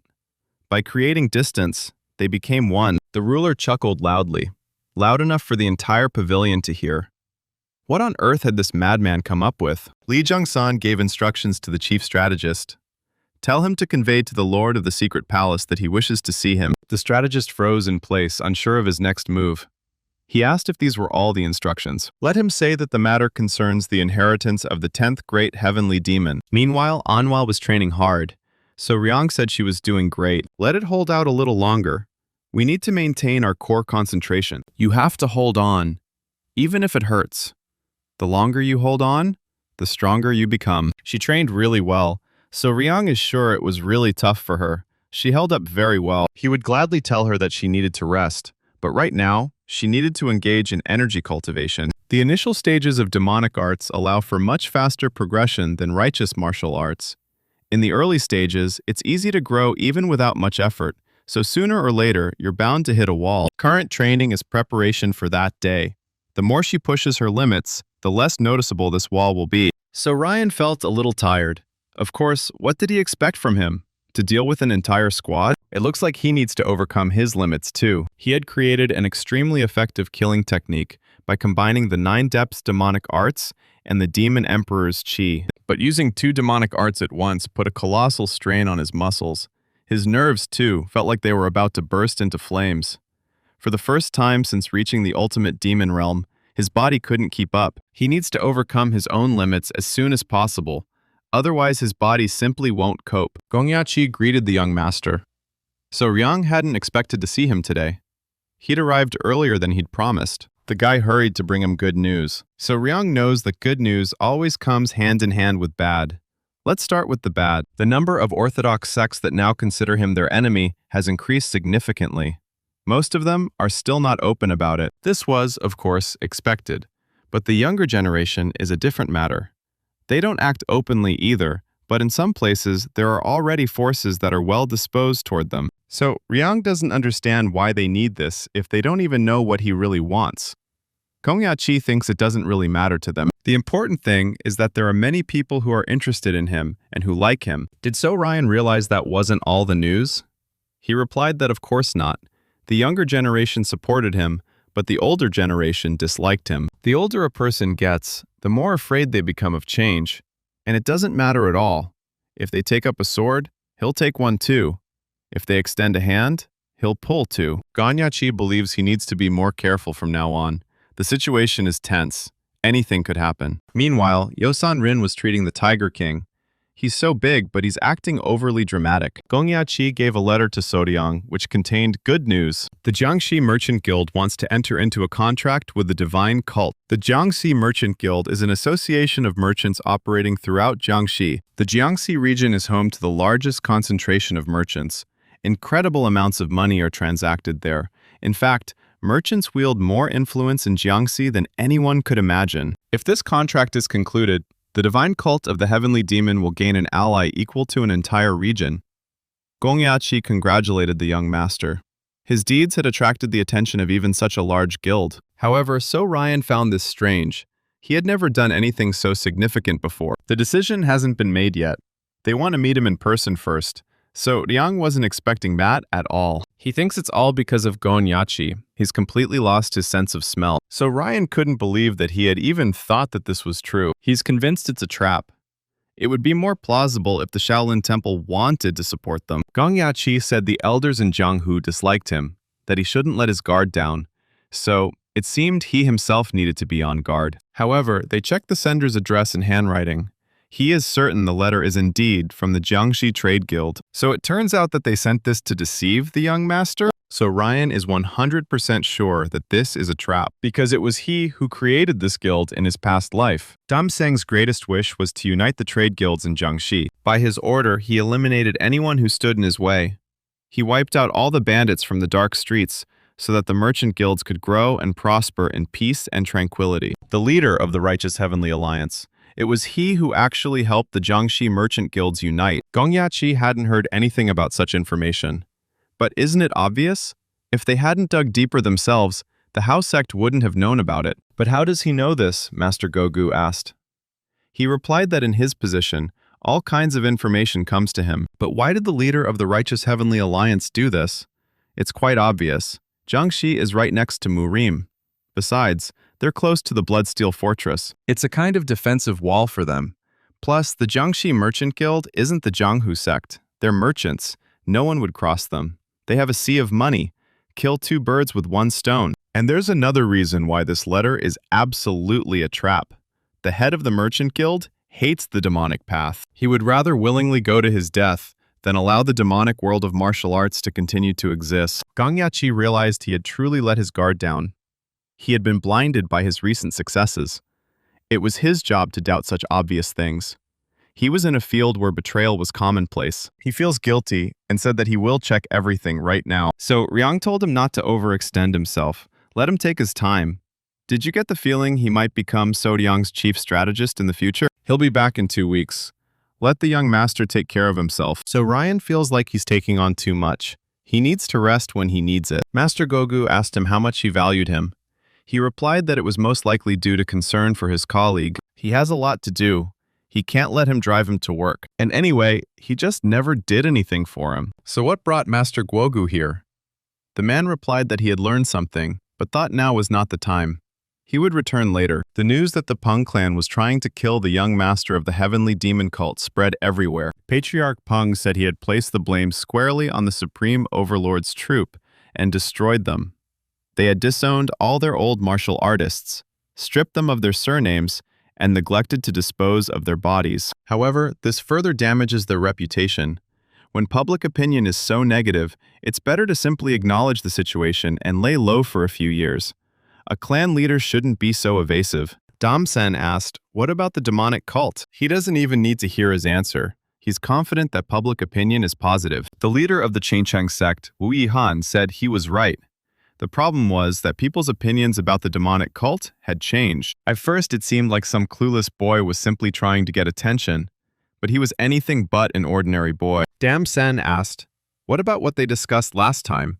Did he manage to control all the elders in his sect? The man replied that that was precisely why he was here.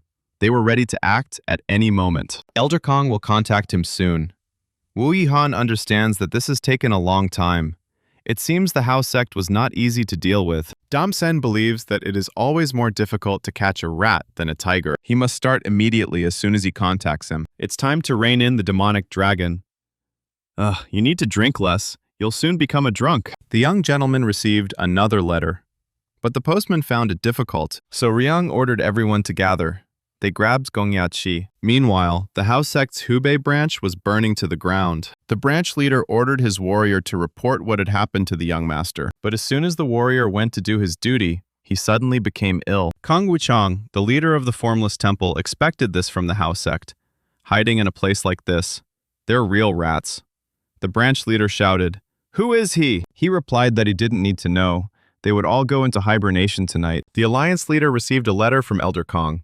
They launched an attack on the Hao sect. Damsen asked how many sects and clans are in full readiness. Wu Yihan listed the Emei sect, Tang clan, Diancang sect, Huangbo sect, Moyang clan, and Qingcheng sect as ready to act. However, Shaolin and the Wudong sect have not yet made their position clear. It's a shame. They have the most strongholds in Henan and Hebei. Well, it can't be helped. In that case, they'll use the alliance's own branches. That should be enough for them. Once operations in other regions are completed, he will be able to concentrate all his forces there. This is their chance to rid themselves of all the parasites that have attached themselves to them. In that case, Wu Yihan said, starting the second phase of the plan. Another guest has arrived at Damsenu's, the head of the Heaven and Earth Pavilion. The leader asked where the young master of the demonic cult was now. He believed he was currently near Xuchang in Henan province. Damsen, where does he think this little brat should go? He thinks Zhengzhou is the closest branch of the Hao sect. In that case, let him send Hyunyang there. Let him give them his regards. Hyunyang was a man so devoted to Taoism that he was called the Enlightened One. However, he fell after meeting Damsen. Now he is one of the 10 best secret swordsmen. The man thought the boy could defeat the venerable Hyunyang. Damsen replied that it would be to their advantage. Hyunyang is known as the legend of Wudong. Wudong may have half turned away from him, but its roots remain there. The chief was surprised. What did he mean by that? What would come from the death of such a man? Wudong occupies a much higher position than Mount Hua or Zhongnan. It's no wonder it's revered on par with Shaolin. The world says that Orthodox Muri is mired in corruption, but Shaolin and Wudang still remain in the hearts of people the embodiment of justice. If he were to fight the former Wudong martial artist the moment this news spread, the entire image of a righteous man he had so carefully built up would crumble to dust. Now all they had to do was push this young demonic dragon to the very edge of the cliff. So Liang told Dongpil to hurry up, or they might not make it in time. Master Guogu asked if it wouldn't be better for them to stay in Xuchang. He refused, saying they should go together. Yo Sanrin believes that if this happens, everyone will know about the divine cult's connection to the Hao sect, so Ryang said he can't sit back and do nothing. They are currently the strongest force capable of supporting the Hao sect. He is certain that the leader of the Righteous Heavenly Alliance already knows they are working together, and he understands perfectly well that it is not appropriate for a man in his position to rush to the scene of every incident as soon as it happens. This puts him in danger, but more importantly, it can make those around him take the divine demonic cult lightly. Master Gogu believes the time has come. He has no limits. While it is certainly incredible, if you look at it from another perspective, it also means that he is at risk of getting into danger without even realizing that some event has already ended. Could he offer him something? So Ryan replied, "Let him speak. When everything is over, let him meet with the leader of the Righteous Heavenly Alliance. It doesn't have to be him. It doesn't have to be him. It could be the head of Shaolin or Wudong. Let me meet someone who can shake the whole world with one phrase or a movement of the hand." So Ryan agreed. There was no point in acting unrestrained any longer. He would do exactly as Master Gogu said. The The master admitted that his tone had been overly harsh and that he should punish him. He replied that he wouldn't do that, since all Master Guogu had ever done was teach him. Suddenly, he felt that someone was watching them. Donpil slammed on the brakes, or rather, on the hooves. Some idiot in a white robe with a yin-yang emblem stood in front of their cart. His name is Hyun Yang. He's from the Wu Dang sect. The man sensed demonic qi emanating from this carriage. Meanwhile, Gong Ya-chi reported that Sichuan, Henan, Hubei, and Shandong had been attacked by 9 sects and 5 clans. About a third of their forces had already been destroyed. It was highly likely that the remaining branches would also come under attack. This news shocked the guy. He could not contain his anger. How much do they know? The private said 60%. They don't expect further losses. They hid everything in advance and retreated the moment the attacks began. Gonyachi believes it's only a matter of time. The leader of the Righteous Heavenly Alliance is definitely behind this. If this was his doing, then the young master is in danger. But that's not what interests him. What poison did they use? And who exactly did they involve? The man guessed that there were only a few such people, those capable of simultaneously traversing dozens of databases, stealing information, and then leaking it, unless they were former assassins themselves or people of the same ilk. Unless it was the king of assassins, who was already dead. Then only a formless temple remains. There is the most legendary organization, considered the best in all forms of covert work, infiltration, detection of hidden spies, assassinations, leaks, and disclosure of information. The man said he was probably right. They were the Khan brothers, the heads of the Formless Temple. If this is a Formless Temple, then they are geniuses. They won't be able to resist them now. Gonyachi thinks it's time to change the plan. The man said he was waiting for orders. Let them close all the branches. This decision was a shock to him. The Hao sect will completely close its doors for 1 year, but in that case, they'll be operating at a loss for the entire year. We already have thousands of orders. If they close their doors, we'll have to cancel them all. They have no other choice. The more time passes, the more damage they will have to endure. They must do this. The Righteous Celestial Alliance will have to cease their attacks for the sake of their own reputation. Let him convey this to the young master as well. He's certain Soryang is headed this way. But what will he do then? I don't think it's worth saying he's shit his pants. Ganyachi said he would put an end to this. As soon as news of their closure spreads, the Orthodox Murim will cease their attacks, at least openly. But if they start using different methods, everything will change. Neither the head of the Steel Blood Fortress nor the young master of the divine demonic cult will be able to settle this for them. He will have to personally meet with the head of the Righteous Heavenly Alliance and end this once and for all. Dongpil understands that this man is a martial artist and must be stronger than any elder from the 9 sects. He's already on the threshold of the evolutionary realm and much stronger than him. So Ryan stepped off the carriage and immediately asked the man, was he from the Wudong sect? Even if he was from the previous generation, or from the Hyun generation? The man asked if he was the infamous young master of the demonic cult. He was told to teach a lesson to some pawn of the demonic path, but it seems he was misled. This demonic qi is impossible to suppress even with his own qi. It seems he is not a pawn, but a king. So Ryan doesn't remember him. He knew all of Damsan's hidden swordsmen. This means that either he was accepted after his death, or they kept him a secret, even from him. The young master asked who he was. He replied that the boy didn't even show basic respect to his elders. So what if he had mastered demonic arts? So Ryan said he didn't have time to hunt down and kill every single one of them. Let everyone hiding come out on their own. Hunyang didn't expect this at all. Parem can sense this qi? The squad leader shouted for everyone to disperse, but he himself froze in place. In the end, he went to bed without waiting for dinner. Hyunyang could no longer count on him. So Ryan asked if we should put everyone else to sleep and leave him. Hyunyang couldn't understand.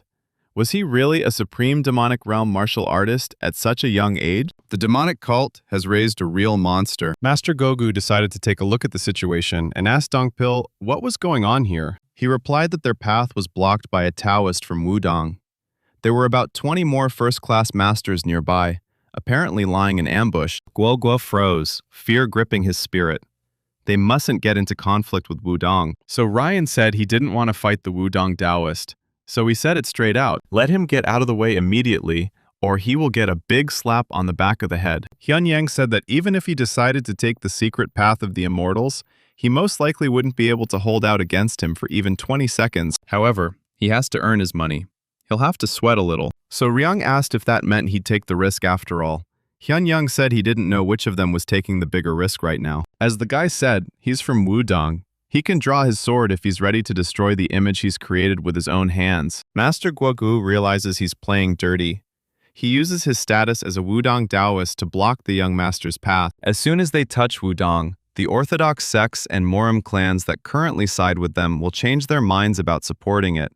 That's precisely the kind of influence and power Wudong has. Master Guogu suggested that the young master retreat. They were in a bad position right now. So Ryan replied that a person's reputation burns faster than paper. So his weapon isn't martial arts, or the people standing behind him. It's his short-sightedness.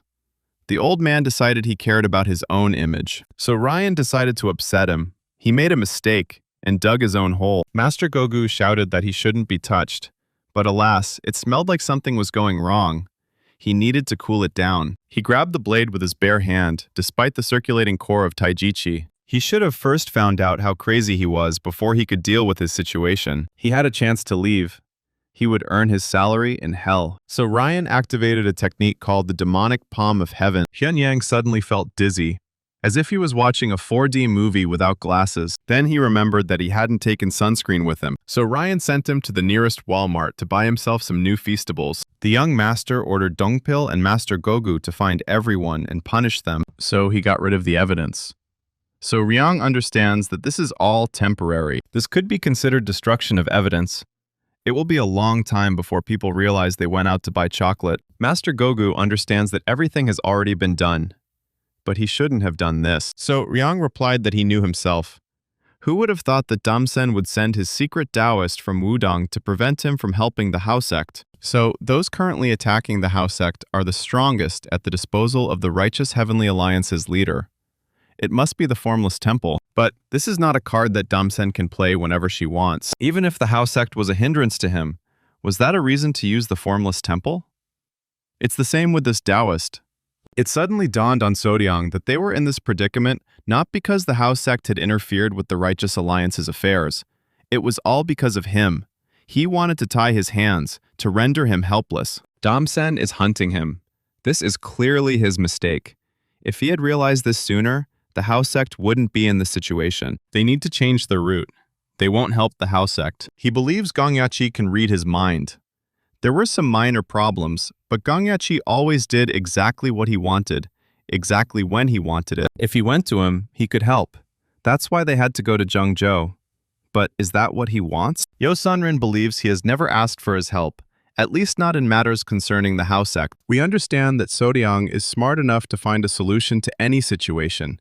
It's not that he doesn't like his interference, it's just that he's capable of coping without it, so he doesn't ask for help. But now Gonyachi is forced to throw almost all his efforts into resolving this crisis, which means the tactics of the head of the Righteous Heavenly Alliance worked. From now on, things will get much more complicated. He will no longer have regular reports about who is hunting him and how things are going in Jianghu. So Ryang has another message from the young leader of the Hao sect. He knew Gongyachi would go there. So Ryang asked if the messenger could deliver his message before he arrived. The messenger replied that he couldn't refuse. Let him tell Gonyachi that he is no longer going to interfere in his affairs. And let him also know that from this moment on, he takes the sword in his hands. Now they're heading west. Some things need to be sorted out. The Hao sect will be powerless. They've summoned 9 sects and 5 clans. Damsen has truly gone all in this time. Asura Song thinks he's simply getting rid of the Hao sect for getting in his way. But in reality, he's clearly trying to push Soryang to the brink. As soon as the Hao sect is even slightly pressured, he'll launch an attack on him. Damsen is unlikely to resort to brute force, as the idiots Peng did. Huang Gan believes this is an information war. By weakening the Beggar sect and paralyzing the Hao sect, the Righteous Heavenly Alliance gained the greatest information superiority. Once the two intelligence organizations are weakened, the Righteous Heavenly Alliance will begin to press in earnest. Asura-san does not perceive this tactic as correct. It is too vile. Huang Gan said it was extremely effective. Damseon would be able to manipulate public opinion under these circumstances, and Soryang's image would be destroyed in less than 2 months. Asura Song understands that Huang Gan is smart, But there is one thing he missed. A stage situation is incapable of shifting public opinion. Huang Gun responded that people aren't that stupid. The Lord believes that there is nothing more terrible and ferocious than the will of the people. That is why they are wise and insightful. The people are very smart. They're just lazy. They know everything, but an uprising is too much work. It's easier for them to go with the flow. Of course, the leader of the Righteous Heavenly Alliance is the most poisonous snake of them all, so he has no idea what kind of devilish trick he can use to drive the guy into a corner. And what will he do then? Will he let this happen? Or will he help him? Asura-san sees no point in helping him. He has no reason to. But he's the leader of an unorthodox Murim. He doesn't need reasons for his actions. The Lord was surprised. Did he consider him the embodiment of chaos? The fortress commander received an urgent message. The sender is unknown. Asura-san read the letter and was quite impressed. He ordered Huang Gon to spread the rumor throughout Zhongyuan and let the rumor spread within 5 days. A crazy rumor must be spread that the young master of the heavenly demon divine cult is heading to fight Shaolin. He is truly resourceful, even when he creates problems. Since Damsen had drawn his real blade, shouldn't he respond in kind? They're heading to Shaolin. Time to show their claws. The people are in an uproar.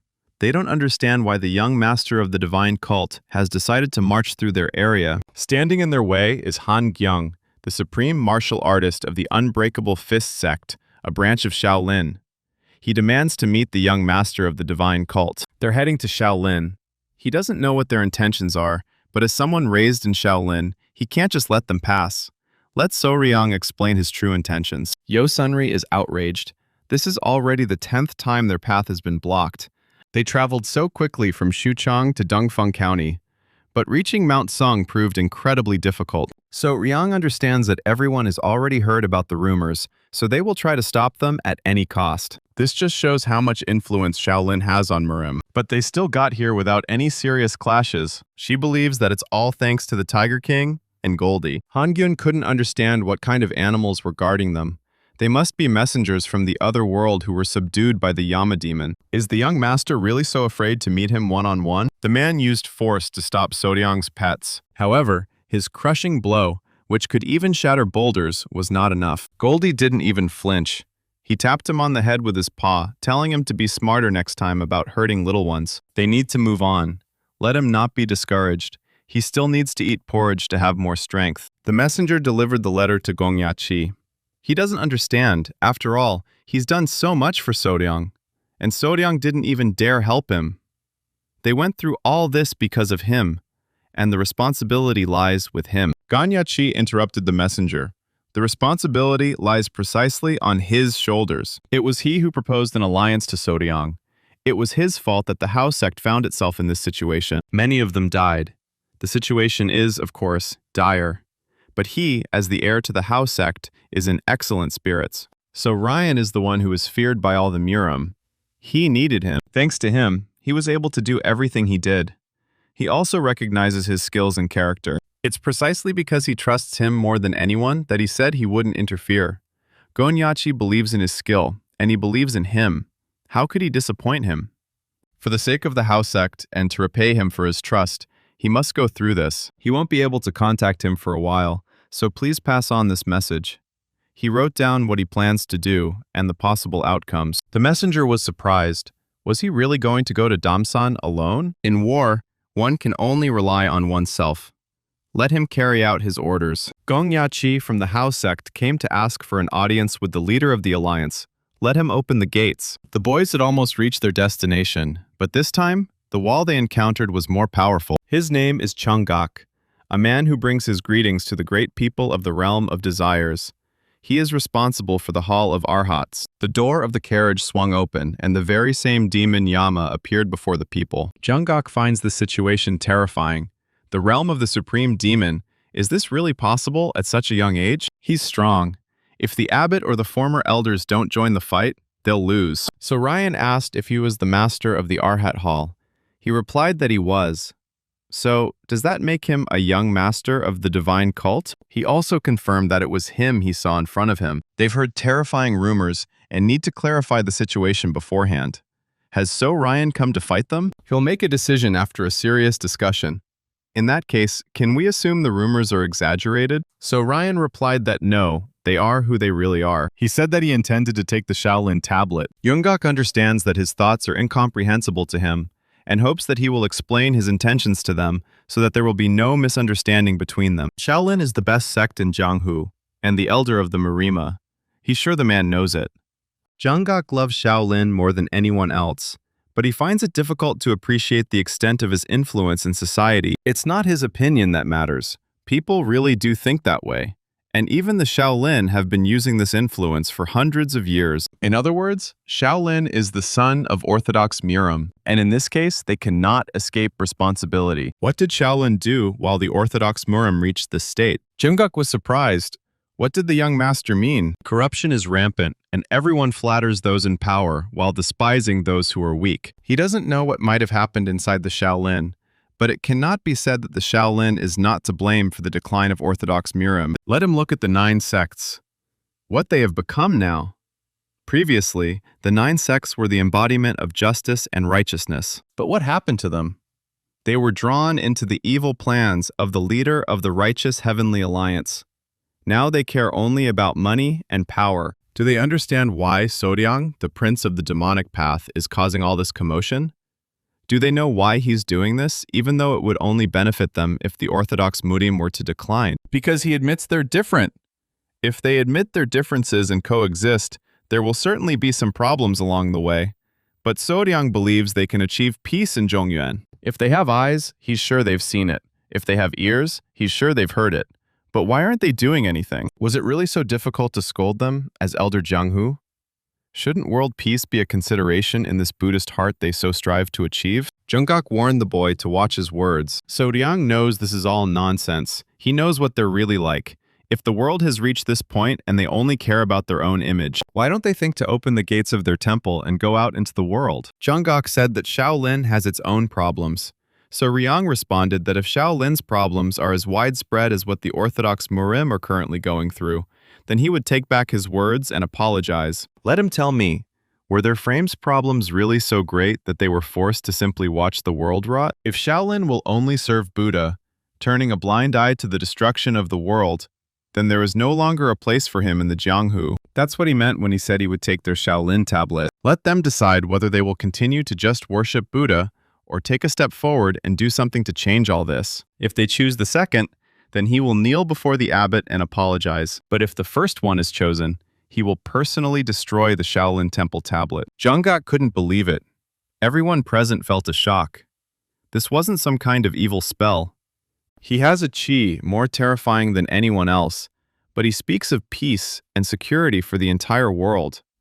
They managed to convince everyone with their sincerity. Much of what he said may be questionable, but he is not wrong. However, now is not the time to discuss this. A solution must be found. A venerable monk, the Arhat god of the fist, Choksan, emerged from the crowd. He became very interested. So Ryan is powerful enough to be called a great demon, but he sees even the Buddhist heart in its sincerity. The young master was shocked by his incredible chi. He didn't notice it at all. That's just the way the world is. There's a saying, when something reaches its extreme, everything reverses. One very strict monk used to repeat this over and over again. Due to the presence of this old monk, his 9 depths demonic arts are released. Everyone felt it, even his comrades. The demonic chi was spreading very rapidly. The monk used his technique to disperse them. This is the first person after the demon lord who can disperse his demonic chi so easily. There are definitely other intentions here. He's calm, but at the same time he's in a hurry. So Yang is sincere, but there's something he wants. He suddenly remembered about Li Changsun. Wasn't the guy his student by any chance? The old man said that he had such a frightening demonic art. It was as if he'd dipped his hands in fire. Terrifying power. If he'd mastered another level of this demonic art, he wouldn't have been able to handle it. So Ryan asked who he was. He replied, "Can't he see? He's a Shaolin monk." Yoonggak greeted the Honorable Choksan. The monk said it had been a long time since they had seen each other, so Ryan was surprised. He was the Arhat fist god. The old man said that was nonsense. What made him think the title of fist god suited him? A demonic martial artist who speaks of peace and sees the true laws of the world. He never imagined another demonic master like Li Zhongsun would appear. But it seems he was wrong. His demonic chi is too strong. The old man is afraid it might harm the monks. If he wants to talk, it's best to do so at his home. Meanwhile, Damsen was rejoicing in his flower garden that at least one flower had bloomed. There's one thing he understands about caring for plants. At first, you think they'll grow on their own, just by watering them, but that's not the case. Watering is the bare minimum. They need good soil, they need your time and your effort. He believes this flower is good enough to send to the head of the Shaolin Temple. Who knows? Perhaps this flower will deepen the abbot's Buddhist heart. Damsen asked if Gongyachi liked tea. He had some wonderful tea. What kind of tea does he like? Gongyachi replied that he didn't care, even if the leaves were cheap and the tea was cold. He really is young. As people age, they become picky. It's the same with tea. He loves Longjing tea. Gongyachi liked its delicious aroma. Damsen heard that his subordinates had been quite rude to him. How many days had this been going on? He replied, 5 days. Was he kept in a room without light for 5 days? Gongyachi confirmed. After their conversation, he will make them change. They treated the guest badly. Let him tell me what he wanted to talk to him about? First, Gongyachi would like to ask something. They announced they were closing their doors.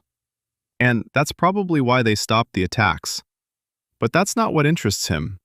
Damsen asked what would have happened if he hadn't stopped the attacks. Then he simply had to reconsider his opinion of him. This is an important conclusion. After all, he heads an intelligence organization. Damsen asked if the guy really thought that this was all he was capable of. Gongyachi, without hesitation and looking straight into his eyes, answered that it was exactly so. The man noticed that he was talking to him face to face, but did not seem nervous at all. He is brave and decisive.